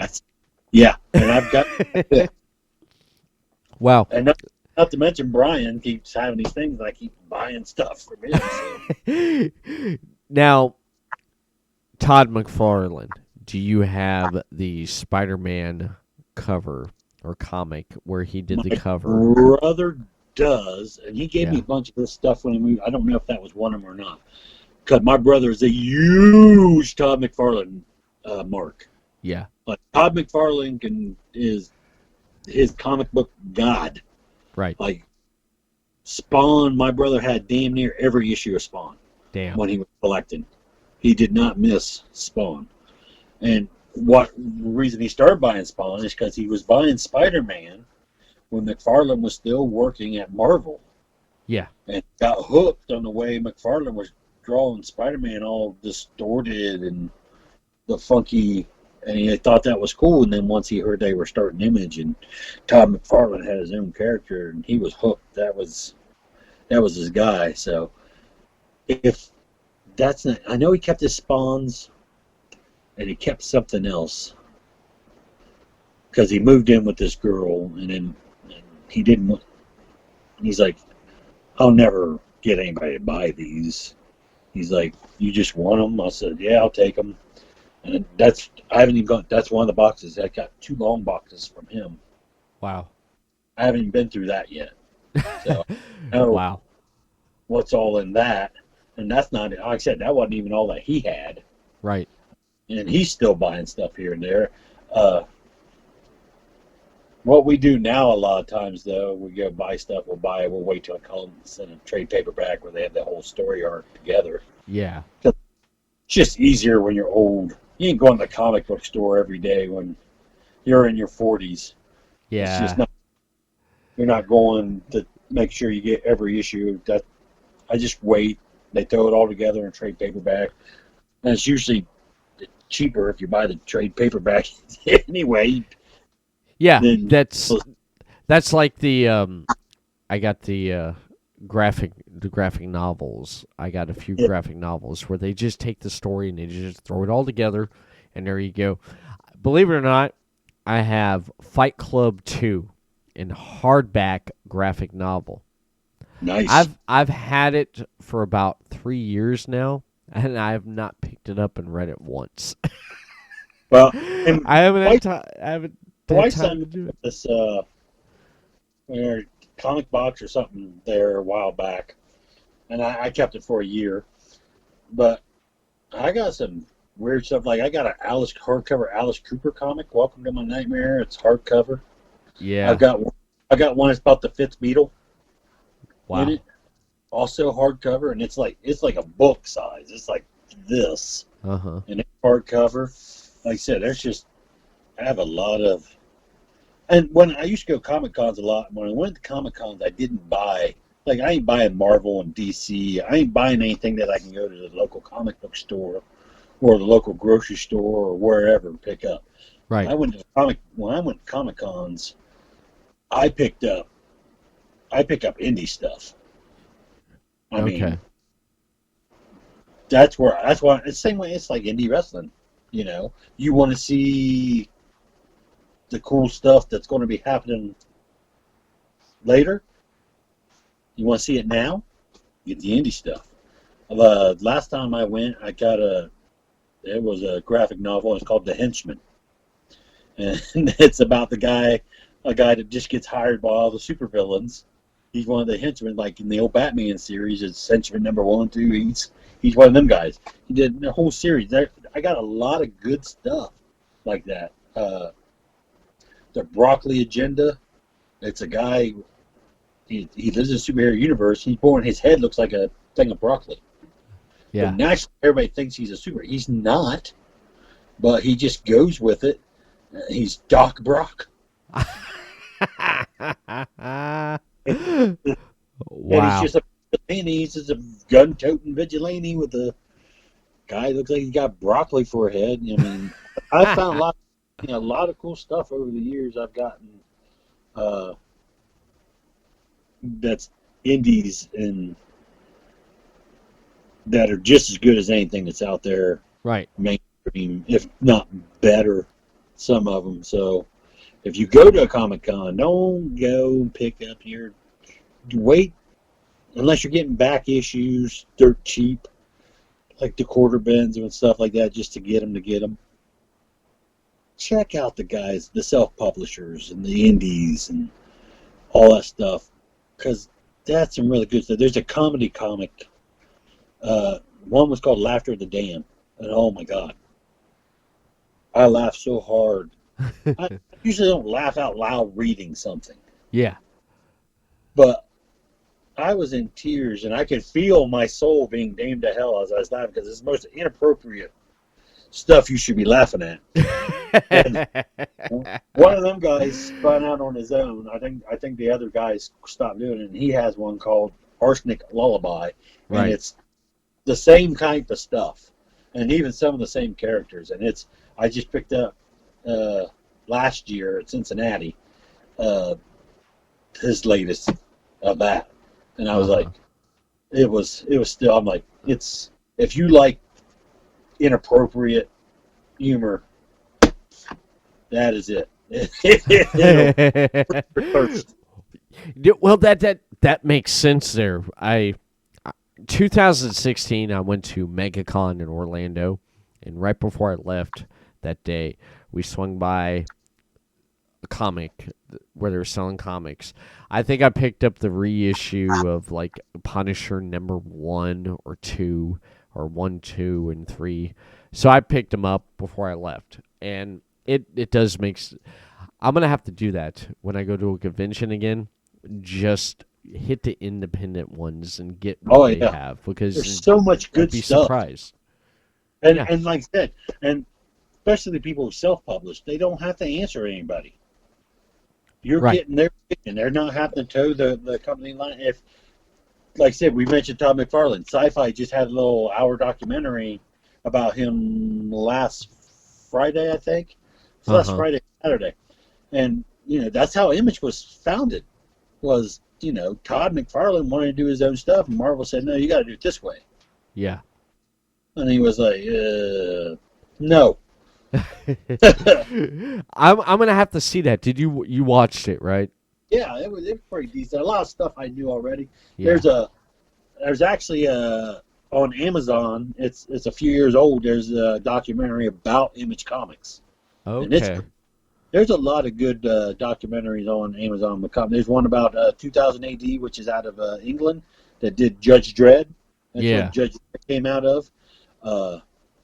It's very good. If you look, if you go down the rabbit hole on your Amazon, you'll find a lot of good documentaries on comics and artists and writers, and there's even one about comic book stores throughout America, how it's a dying thing with online comics and everything else going on, and how these stores are struggling and staying alive, and how a lot of fans seeing their childhood comic book store closed, and so it's pretty good. I can't quite remember the name of it, but it's one of the newer ones on there.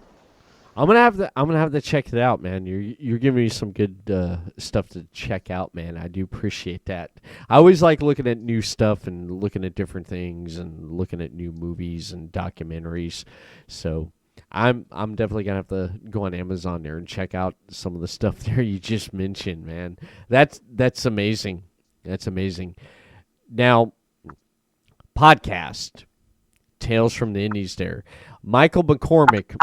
How I got to talk to him last week was he hit me up out of the blue. He's like, hey, a hosting site, any good hosting sites, for podcasts? I'm like, actually, I do. I was like, I got Podbean. I've been using them for quite a while. And I told him about Podbean, and I was sitting there texting him, and I was like, I can't sit here in Texas. I got to call you. So I called him up, and we were sitting there shooting shit there for a little bit, and pretty much he's moving Tales from the Indies over to Podbean, which is great because I can basically subscribe to it now, and it pops up on my phone. So when a new episode comes out, and I think that's great that you moved over to Podbean, and I was explaining that to Michael. I said Podbean is good. It gets all the tools and everything that you can do. I mean, even the app, I get notifications on podcasts I follow, which is great. And you can do so much with the stuff like embedding players on websites, which we do for Podcasting Network. But you guys pretty much, got quite a bit of episodes out when you guys can get together, because you're back at work. He's not really working, but, he's trying to, do stuff with sports and everything and stuff, but one of the last over an hour apart, so it's not like we're really close to one another either. Right. It's like it's a little over an hour for me to drive. I drive over to him because he's got all the stuff. Oh, okay. Like I said, I just show up. You show up. I didn't know how you guys did that. I didn't know if you do it like we're doing right here. Over the phone. We were doing it over the phone. We did that a few times, and then he did like what you're doing now. He's got the setup to where he can do it like this now, which is a lot easier. But before, like a lot of times it'd be at shows. We'd both be at shows, and before the show would start, we'd just grab somebody and say, "Hey, you want to be on a podcast?" Of course, anybody who knows a wrestler knows, especially an indie wrestler. They love to talk about themselves. So if you give them an opportunity, they're going to jump all over it. Right. Now, when Michael was first on, and he was talking about stories of stuff that happened. Oh, the stuff that he screwed up? Yeah, you got a hold of me. You're like, that's all wrong. You like flipped out on me about it. And I said... I sent it to him. I said, you butchered every one of them stories and wrong information and all kinds of stuff. But he did correct the stuff. Yeah, I know. I heard him because he's like, because I listened to it. Yeah. And before I even listened to it, he sent a thing, goes, Oh, actually, it was this night, right when he got done with you. Yeah. He sent a message. I corrected all the stories, you dick.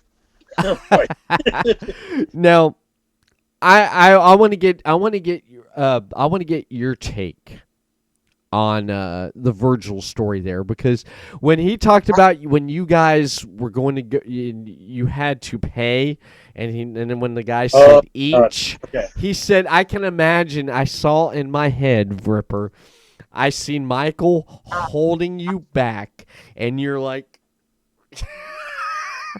what Actually, happened? I just gave the look like, are you fucking serious? Because the dude, like, here's the thing. Okay, it was a wrestling convention Okay. that was happening. I don't remember the town. It's up north. It's up by Cleveland, but not quite Cleveland. Right. If I heard the name of the town, I'd be like, that's it. But all right, so we had him on the show to promote the upcoming convention, and they had Saturday night. They had a show. I mean, he had a who's who of indie people there. Right. They had a show. They had people, other people, names that were there signing autographs and stuff. Uh-huh. They had a tournament of the. I don't know if you're familiar with Champions of the Galaxy. It's a card playing game that came out in the '80s that's still going strong today. It's kind of like I think I've heard of it, but not. Not So really they had like like a tournament for that there. Okay. They had old school WWF arcade game that they were having a tournament with that with. They had a Q&A with some people from the Champions of the Galaxy. And then, he invited us to come. We set up, do podcast. Uh-huh. To just set up and, people come by, do podcast. And we get there. So we go Sunday. We can't make it Saturday, so we go Sunday. It's me, McCormick, and then a guy that works security with us, that's a buddy of mine, that used to work security at war shows. Okay. So we're like, all right. He goes, I'll go with you. I ain't got nothing to do. So we get there and walk through there, and McCormick tells him who we are and what we're there for. He goes, oh, okay. We start walking through, and then he was like, that's 15. What? $15. And McCormick gives him $15, each. I look at him like, motherfucker. But we're there now, right? So what are we going to do? So we do it and set up, and, we set up, and there's nobody there. It is dead. You got Joe. I don't know if you know who Joe Dombrowski is. I've heard the name. Okay, he does some He's done commentating for Ring of Honor. He used to run Pro Wrestling Ohio out of the Cleveland area. Okay, Ring of Honor. People. Yeah, that's okay. Done some Ring of Honor stuff. He puts out some DVDs every once in a while. Like he does one about the Montreal screw job. That's, I guess everybody says pretty good. He's pretty decent guy. So he's there. And he's Paul London. Paul London's there, and they're both from the Pittsburgh area, so they came together. And then you got Greg the Hammer Valentine, who's falling asleep. He's sitting at the booth there, nobody around, and he's just like. And then you have Virgil with his classic Virgil booth with nothing but pictures of him and Ted DiBiase, and Ted DiBiase isn't there. Just for. And I don't know if you ever been on. It used to be Tumblr where they had Lonely Virgil. No, I've heard of it. It's just pictures of him at different conventions, sitting in a booth and nobody around him. Right? So we're looking and saying, who are we going to get for a podcast? And we're like, well, I ain't going to wake up Greg the Hammer Valentine, Even Joe posted something on Facebook. It's like, someone just asked me if Greg the Hammer Valentine was alive. But, so I was like, Virgil, want to do a podcast? I can't do podcasts. I haven't got fuck money. Dude, there ain't nobody here. And there's a mini comic convention going on in the next hall up. Right. And there's a big long line for that shit. All kinds of people going in for that. I even popped in there for a little bit after Yeah. we did. So we're like, well, what the hell? There isn't really anybody here. And then Paul London just walked over to us. Hey, what's going on here? Because he wasn't there when we set up. We knew he was there, but he wasn't there. You know what I'm saying? Right. And he's like, "What's going on?" I said, "Well, we do a podcast and want to get Virgil on, but he don't want." He says, "Oh, fuck Virgil," because I ain't got nothing going on. And just sat down, and we just shot the shit with Paul London for an hour. It was like, it was cool. I mean, it wasn't all wrestling based. You know, we talked a little bit of wrestling like me and you do. Yeah. But it was just shooting the shit like me and you do. Yeah. But with Paul London. Yeah. You know? And he was like, "Yeah, fuck Virgil, because I ain't doing nothing, huh?" He goes, "You want me to do it?" We're like, "Hell yeah, we want. Yeah. Shit." So, yep. That's how that went. But that's not my first encounter with Virgil. I met him a few times before that. Twice before I was even involved in wrestling. Oh, really? Really? When I was doing my own comic and working the comic book conventions. First time was in Columbus at the now defunct Mid-Ohio Comic-Con. We had our booth, and then my buddies had a booth, but they were trying to get somebody to publish their stuff. They made up something. They was trying to find somebody who would publish it. Right. And then the other side of them was the Champions of the Galaxy booth, and they paid and had Virgil there with them. Yeah. So, well, let me go back. Let me tell you the whole convention story, if we got time. So we get there, set stuff up, and we're walking up to our room, and we walk back down.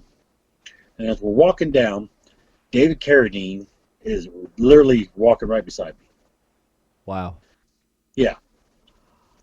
He turns his head, so he's like this is his head. He's turning so like his mouth's here.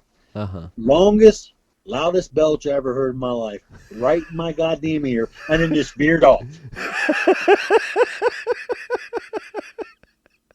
So the guy in front of me that I was doing the comic with, I was like, hey, Bob, did you hear that? He goes, "I thought that was you." I was like, no, it's fucking Carradine. I said, "Get it right in my ear."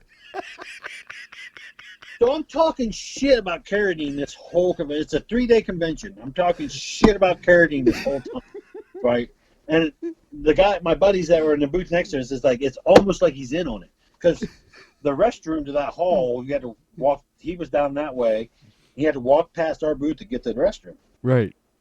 He's like, if you're up here at the table, he's like, he is up against that back wall when he's walking. He says, if you're turned around or nothing, he's like right up against the goddamn booth when he walks by. It's just almost like he's in on it. So that's how we started, right? All right, then we meet Virgil. And Virgil will not stay in that goddamn booth. He is constantly leaving, walking around, whatever. Yeah. And he's talking, "Hey, guys," just trying to suck up to us and hoping that we'll tell him, "Yeah, we watched you, Virgil. You were our favorite." And Virgil was nobody's favorite ever. But I mean, if your favorite wrestler was Virgil, I call bullshit right now. But so anyway, I have friends live in Columbus I went to school with, so that night I went out to the bars with him, went drinking. Uh-huh. And we were, to save money during this convention, we were eating like salami sandwiches at lunch. So I have 2 days of salami sandwiches, Burger King breakfast, and last night's alcohol all rumbling in my stomach the last day. Oh, damn. I went over and I cropped. Virgil kept loving the booth. The other guy wasn't. The guy wasn't there. I went over there and crop dusted the hell out of Virgil's booth.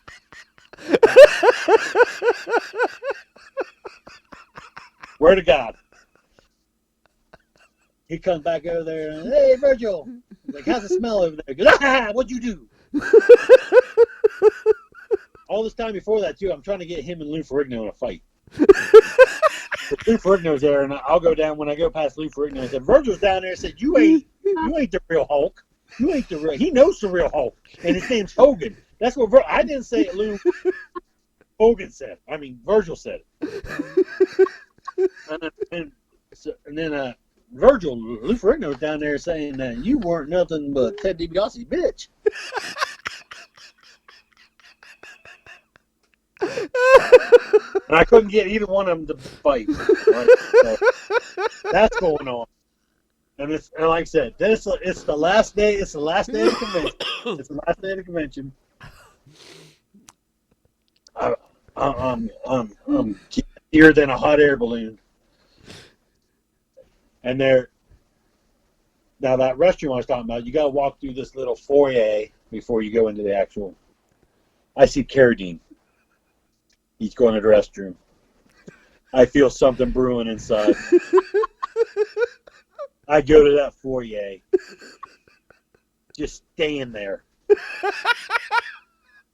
I wait till he comes walking out the door. I drop a bomb and walk away so that I walk through it.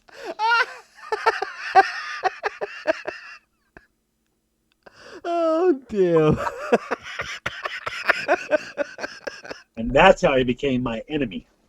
My arch enemy for a while was David Carradine.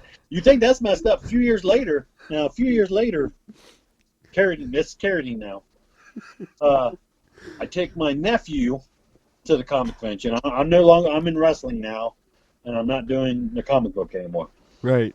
But I go ahead and I take my nephew and my kids. My wife's there. She's like, well, I'm not feeling good. I'm going to sit. He goes, I'm going to sit, and you can take them in, let them spend their money before we leave. Guess who sits and hits on my wife and even gives her his fucking phone number? David Carradine? David goddamn Carradine.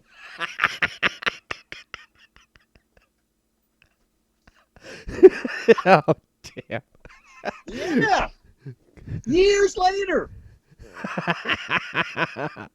Karma came back at you. So then we work to Mid-Ohio. We go to Pittsburgh. Work Pittsburgh. Uh-huh. Virgil's there. Oh, damn. In Virgil's boots, you got to walk, unless you take the long way around. The short way to get to the restroom, you got to walk by Virgil. Yeah. I don't want Virgil. I don't want to run any chance that Virgil remembers me. Yeah. Because he'll just talk and want you to build him up. That's how he is. Yeah. And so that's what I was telling the other two guys that do the comic with me. I said, dude, I'm taking a long way. I was like, they're like, hey, dude, we walked by and he didn't remember us. I'm like, all right, okay.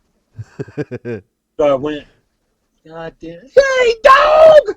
Oh, son of a bitch! He's talking to me for like 15 minutes, dude. Finally, I walk off and I come back and I'm like, well, God damn it, he may not have noticed you. I said, but he remembered me, and they're like, yeah. They both like went, yeah, he remembered us too. I'm like, you sons of bitches. He'd already quartered them. They just make sure I got it. Now fast forward. I'm in the wrestling business now. Uh-huh. I'm ring announcing for Mr. Main Event in Fremont, Ohio. Right. He has Rhino on the card. Jake the Snake Roberts is on the card. Uh-huh. And Pat Tanaka's on the card. Yeah. And then Virgil shows up. And like a Kmart generic sweatsuit, all yellow, sweatshirt, sweatpants. I don't know if he was driving around the Midwest and a flyer hit the windshield. Well, I could be there in an hour. Gets there, shows up, tells the promoter, hey. So he sets up his booth with his merch and his bright yellow, goddamn generic 1970s sweatsuit. And Mr. Main Event decides, I'll use him. and what he wants to do something where Jake Roberts gives him DDT. Yeah. We're gonna have you take Jake's DDT. He's like, nah, man, why don't Jake take my finisher? And everybody's looking like, you got a finisher? They don't say it, but you can tell everybody's thinking. Right. Nobody knows what Virgil's finisher is. We thought it was looking at the lights. So Mr. Main Event goes, what's that? He goes, the power slam. I'm like, I looked at Peachy Rodriguez, who was there reffing. I'm like, I'm leaving. I can't. Oh, damn. But then when he does come out, in the bright yellow, he doesn't even have gear. He's in the bright yellow sweatsuit. He says he's there on NWO business. WCW has been defunct for like 5 years at this point. There is no NWO.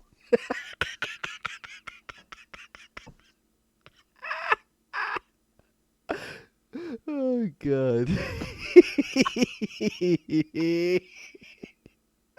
Oh, my Yeah, goodness. that's how the Virgil story really went down. That's how it went down. Okay. He didn't want to take Jake's DDT. He wanted Jake tickets. For one, Virgil, Power Jake slam. Roberts. Yeah. Virgil, Jake.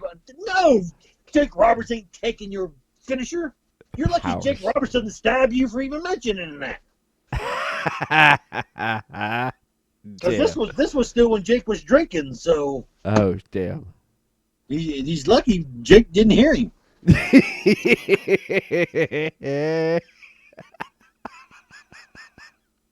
Oh, damn. That's great. That's great. Michael mentioned, he said I should do a podcast where I just like get a hold of people and just talk all about Virgil's stories. And Everybody, almost everybody in wrestling has a Virgil story. yeah, that's what he said. That's what he said. I may take him up an idea someday, man. I may sooner or later just end up doing that there. But do you feel the same way Michael feels about Tommy Dreamer? I'm not as mad, but there's a history with Dreamer too. Oh, It damn. doesn't seem like it, but all right. So, War Wrestling booked him to be special guest referee for one of our shows, and we reached out to him, and he never reached back out to us, and it's because he lost our number and stuff.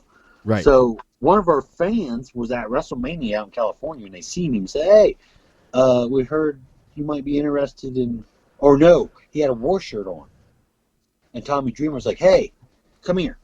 He goes, "This War Wrestling?" He goes, "You know this, all this? You know these people?" He's like, "Yeah." He goes, "They contacted me." He's like, "And I lost their number. Get back with them." So this guy gets a hold of Big Tom. Big Tom's like, "Okay, I'll get back a hold of him." And we brought him in. He was special referee, and what he like the week, either the next night or the next weekend, was the first ECW One Night Stand. Yeah. We even brought in a live band. We had a live band play him out. Damn. The man in the box like he used to come out to. Yeah. And he was the special referee in this title match that we had. Uh-huh. And it was a title tournament. And the name of the tournament was called the Gold Rush Tournament because it was for the belt, for the gold. Yeah. It ain't a couple weeks later. This time, he's working at WWE at the time, and he's behind the scenes. And a couple weeks later, I think it was the Intercontinental title that was vacated. They're having a tournament on Raw. You want to know what the name of the tournament is? Gold Rush. It's the Gold Rush Tournament. I was like, son of a bitch. Yeah. Tommy, I guarantee you Tommy Dreamer pitched that in a meeting. So then when this is happening, Edge and Christian, and I didn't even know about it. McCormick pointed out to me, he's like, yeah, Tommy Dreamer comes on there. Actually, we was going to another show. And he turned it on, put it on. Yeah. I was like, motherfucker. Are you kidding me? But yeah, I mean, I just tell everybody we're the real Tales from the Indies. We're the original. Because there's another site. There's another Facebook page on there if you look. That's Tales from the Indies that hasn't been around hardly very long at all. Doesn't have very much on it. But Yeah. yeah, that's what I just drew on everybody's head. We are the original Tales from the Indies. We are the only real Tales from everything else is a carbon copy. I'm sure Tommy Dreamer stories are probably better than ours, but No. Actually, I think your guys are much better because it's from the Indies. yeah. Well, I mean, he was on the Indies for quite a while Yeah. there, so. But yeah, I don't have quite the disdain for it that McCormick, once he hates something, he really hates something. I can tell because remember when you listen back to that episode we did last week, and right before we ended, he was like giving his thoughts there on Virgil and Tommy Dreamer, so that I'm crystal clear on Oh, how he hates feels. Justin Roberts too. Justin Roberts. Yeah. Oh man. For AEW. Yeah. Oh he was God. just telling because he'll watch AEW after I've already watched it, and he starts messaging me stuff, right? Yeah. And he was, hey, Justin Roberts, blah blah blah. I'm like, I like Justin Roberts. Yeah. He's like, so. Me being the asshole I am, whenever McCormick tells me something he hates, I will justify why it's good. Just to irritate him some more. So, but that's what I was doing with him yesterday with Justin Roberts. He swears Justin Roberts adds a G to John Moxley's name. I was like, I said, you're drunk. I have never heard him add a G. Yeah, I just must hear things. No, you hear things that ain't there. I said, Justin Roberts is great. He's like, I hate him. Yeah, that's the whole thing with Podbean is the host service we had. Oh, he went and it was down. It was going like it disappeared, like it shut down. Dude, he was like, "Oh, I'm so pissed right now." Dude, he was livid. Was he? Oh, I'm like, no. He goes, now I'm going to have to find a new spot, and I got to find all them episodes and upload them and all that stuff. I'm like, I said, why don't you get a hold of Everett? I'm sure he knows of a place we can go. He's like, hey, that's a good idea. I do appreciate that because he hit me up and he's like, hey, you know any podcasting hosting sites? Yes, I do. Yeah. Why don't you use the one? I've been using Podbean for 2 years, and last year, Ripper, me and Craig James, who does Final Score on Podcasting Network, and one of the co-owners with me for Podcasting Network, we went out to Podfest 2020, or actually it was this year, Podfest 2020 in Orlando.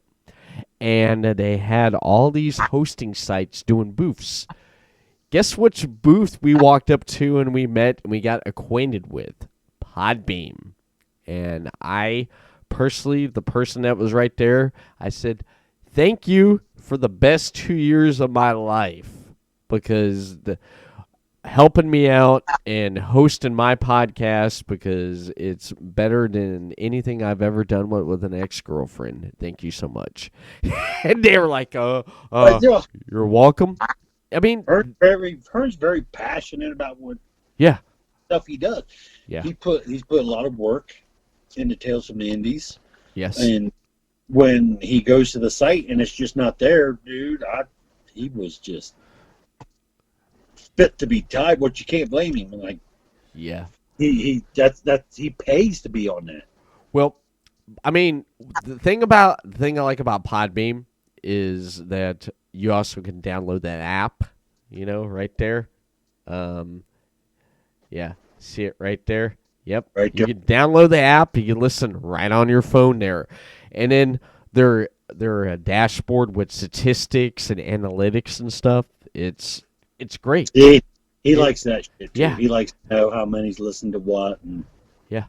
So I just show up. I just yeah. show up and Show up. talk. Yeah. Well, I love your podcast. I love what you and Michael did, what you guys do, and I love just what are you guys going to do next? That I sit back and say to myself, I said, what is Ripper and Michael going to do next? Who are they going to have on next? And I love it. I love what you guys do with podcasting, and I love everything that you've been doing with FGW too.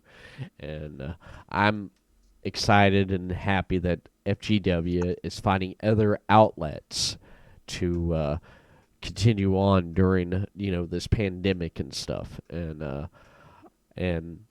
I'm glad that everyone is doing well and just trying to make it through it, man. That's all. That's all we can do. Yeah. Put your nose down and plow through this. Yeah. That's all you can do. That's all you can do. A little bit choked up there after hearing those Virgil stories. That's great. I'm gonna have to get you back on, and we're just gonna have to start it off. It's like, hey, tell me a Virgil story you know of. I love it. I love it, and man, it's good to connect with you again. I mean, last month we did the Internet Wrestling Podcast Block Party. That was fun. That was very cool. Did you enjoy that? Yes, You did. I enjoy doing all the anything I get to talk about wrestling, comics, or movies. Like I said, I can do this all day, every day, and never get tired of it. So yeah, how'd you like to talk with JJ McGuire and what he was talking about? How when everything was done and said that day, and when you got off, how did you feel? It's like, wow, I just talked to JJ McGuire. How did that feel for you? It's very cool because all the music that I know of from WWF back in the day, he had a hand in it. That's cool. He's more or less he set the tone for a match before the match started. Especially some guys, they have that music, and it's always good to have that when that music hits. Hulk Hogan, Real American Hit, boom, Ric Flair, Space Mountain, what is that, 1,000 or 10,000, whatever, Space Odyssey music. There's certain music that's just The Undertaker, boom. One of the greatest entrants of all time is The Undertaker in the music. I think adding entrance music is probably one of the best things that happened to at least televised pro wrestling. Yeah. Because even in a live crowd, you're in a live crowd and you're sitting there and you hear that music of that your favorite guy that makes the hair on the back of your neck stand up and you're ooh like there towards the end of the WCW there what the Horseman music hit. Oh, yeah, that is some of the greatest. I love the entrance music of the Horseman. It's amazing. When that hit, I was like, yeah, here we go. Yeah, it was great having him come on there, and I love the questions that you asked him, man. And he's seen a lot of stuff. He has seen a lot of stuff through the years that that a lot of people did, and like I said, not being from the wrestling background, he's a whole different area, and he got to be involved. Hulk Hogan's calling him up, asking him how much it is to do a song for him. Yeah. How crazy is that? I know, and he got to see a part of Hogan that no one ever gets to see. Yeah, he got to be on a TV show with him for how many seasons did that run? One season, but it was still the highest syndicated show overseas in history. Still, they still syndicate it in other countries, which is crazy. That's more than Baywatch. and that's amazing. And I mean, he's best friends with Jimmy Hart. They played in the Gentrys before wrestling, and they got into wrestling, doing music and going back and forth and talking about how to come up with this theme and that theme. They come up with so many damn themes, man. It's amazing, and just you don't ever every day get to like talk to someone like that, and you get to hey, and it's like, hey, how'd you come up with this? What's your favorite theme, or what'd you do? And that was great that you guys. It was great. And how many artists write that? Different styles. How many different styles of music did he have to write, depending on the person that he was writing for? I mean, you got Demolition coming out with kind of heavier stuff that, compared to like sure, Real Americans, good, but come on, dun dun dun dun dun dun, Demolition. I mean, yeah, come on. It just that takes great talent. I mean, to not just pigeonhole yourself. Instead, okay, I'm a rock and roll guy. This is what I do, but nothing else. But he does all kinds of music, which is, a lot of people don't do that. They just find that one style they like, and that's what they stick to. Yeah. He has that wide range of music, which is fantastic. And I call when I told him the idea I was gonna do and who I was gonna have on. And I asked him, I said, would you be a part of it? He said, yeah, count me in. I said, excellent. I love that. And I laugh at because I watched it back a while back ago, and I was laughing at the part where you're like, I should have been first choice, not Robin Nelson. And it's I love Robin. I love everything I've done and worked with Robin. And in the back of my mind, I had, he's probably not going to do this, but it's like I crossed my fingers and I had high hopes. And then when he couldn't do it, I was like, yeah, that's the thing about shoot jobs. Yeah, they do. And so he was going to do the car wash too, and he couldn't come to the car wash because they did his inventory where he was at all weekend. But damn, yeah, but come on, second choice to Robin Nelson. Ripper Blackhart, second choice to Robin Nelson. Come on. Well, after even Robin Nelson knows that's crazy. The views that we got from that, Ripper, you're gonna be first choice from now on, man, because you brought in a lot of FGW talent that when they saw Ripper Blackheart, they jumped on as like, what's Ripper doing? Hey, he's talking to JJ McGuire. Are you kidding me? What's going on here? And then of course you had David C. Russell with Deathmatch Russell podcast, very very good podcast. He's saying he wants me to come on, but he doesn't get a hold of me, David. I'll message him. I'll jump on his ass for you. I will. I know you got probably some deathmatch stories up your sleeve there. I mean, you can tell. I don't know, but I do. Like, I haven't really been involved with a lot of them, but I know a lot of people that do. Like, Ron Mathis is a good person he should get a hold of, which if he has, I'm sure he probably has, but if he hasn't, he definitely needs to get a hold of Ron Mathis. He's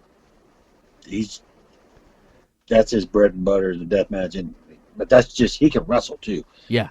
Ron Mathis is just a great performer, great wrestler, great everything that he does. Like, and here in Ohio, there's just Ohio, Michigan, Indiana. There's so many guys that I see, and I'm like, oh, I don't know why these guys aren't signed. Yeah.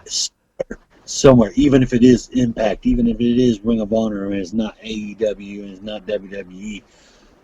Like, I believe McCormick brought up, we're trying to get Aaron Williams to come on next one. Oh my, Aaron Williams is just, If you have not seen an Aaron Williams match, go look it up. The guy he just smooth like water in that ring, man. He is probably one of the most underrated guys outside of in Ohio. Everybody knows about Aaron Williams. Everybody respects the worker. But outside of Ohio, I'm not sure everybody is aware of him, and you should be, because I can't say enough good stuff. Like I said, I could go on and on with guys, Michigan, Ohio, Indiana, some guys in Chicago that we use at war. Just, I've been blessed to get to work with a lot of great talent between all the places that I work, and I can't, like I said, I wish every single one of them could get signed somewhere. Yeah. I mean, yeah, Michael, he mentioned about Aaron Williams, and I'm gonna have to look him up. I am definitely gonna have to look at some matches with him. But Jimmy Baxter, what he does with the Rogue Opinions, I love that. Kayfabe Court, if you get a chance to listen to that, I was laughing my ass off on that one they were doing on that. I forget which episode it was. I went back and listened to it when I first had Jimmy on. Come on. I was laughing my ass off. I said, man, this is some great stuff, because it's just, doing the kayfabe court is just great. But now, what's the promotion he's associated with? Pro Wrestling Magic. Pro Wrestling Magic, because I wanted to look that up, and I couldn't remember what it was, so I wanted to look into that, because Jimmy said he thought it'd be something that I would enjoy, so yeah, I'll definitely check that out. And I'll check out Knockout there in Florida. Listen to the Velvet Pipes of Everett Lee calling the match. Yes. If you go on the Knockout Wrestling Facebook page, they got the first 2 episodes out of Knockout TV, they call it, and I know you're gonna enjoy it. I think this Wednesday of this recording, the episode will be out, the 3rd episode, which is going to be good, because I did pull out a little bit of Bobby Heenan for inspiration for this one, because when I looked at this match, and it's a gauntlet match, I will spoil that much. When I looked at this gauntlet match, I said, I got to go Heenan on this. And I love it, and I hope everyone else loves it, though. But man, it's been great sitting there talking to you, and I can't believe how fast time goes, man. When I'm talking with Ripper Blackhart. Like I said, I wish I could get paid to do this. Yes. You know what I mean? Yeah. Yeah. Eventually, I mean, I got affiliate programs, which everyone, when they listen to this episode, before it begins and in the middle of this episode, there's affiliate programs. If you click on those links, it will help Everett Lee out. So be sure to help do out that. your boy. Help out your boy, Everett. How about my boy? I want to know where people that listen to the Everett Lee Show can keep up with Ripper Blackhart from FGW Shockwave every Wednesday night at 7 p.m. on YouTube for Future Great Wrestling. Where can he keep up with Mr. Blackheart at on social media? I have a Ripper Blackheart Facebook page. That's about as far as go. I don't do Twitter. That's how the government gets you, is to Twitter, Everett. I don't know if you know that or not, but the Twitter's how the government will get you. So every Wednesday night on the FGW YouTube page, there is Shockwave. I'm usually on it or announcing or somewhere in there most of the time. You can always hit up the FGW page on Facebook, War Wrestling on Facebook, OCW on Facebook, New Ohio on Facebook. New Ohio Wrestling puts stuff out on Fight TV. You can see me on there. OCW puts out stuff on Facebook. I don't know if they do YouTube or not, but you can see me on there. War Wrestling has a YouTube page. You can see a lot of me on that and hear a lot of me on there. And yeah, that's pretty much it. Nice. Since you plugged that, I'm going to plug this right here. Podcasting Network, your top source for independent podcasting. Head over to podcasting.net for great content and great shows over on the website. Hit them up on Facebook, Podcasting Network. Give them a thumbs up and a follow. Send them a tweet over on Twitter at PodcastingNet. Subscribe to their YouTube channel for video podcast over on Podcasting Network and on Twitch, Podcast City Network. You want more Everett Lee? Then hit me up on Facebook. Give me a thumbs up and a follow, Everett Lee Show.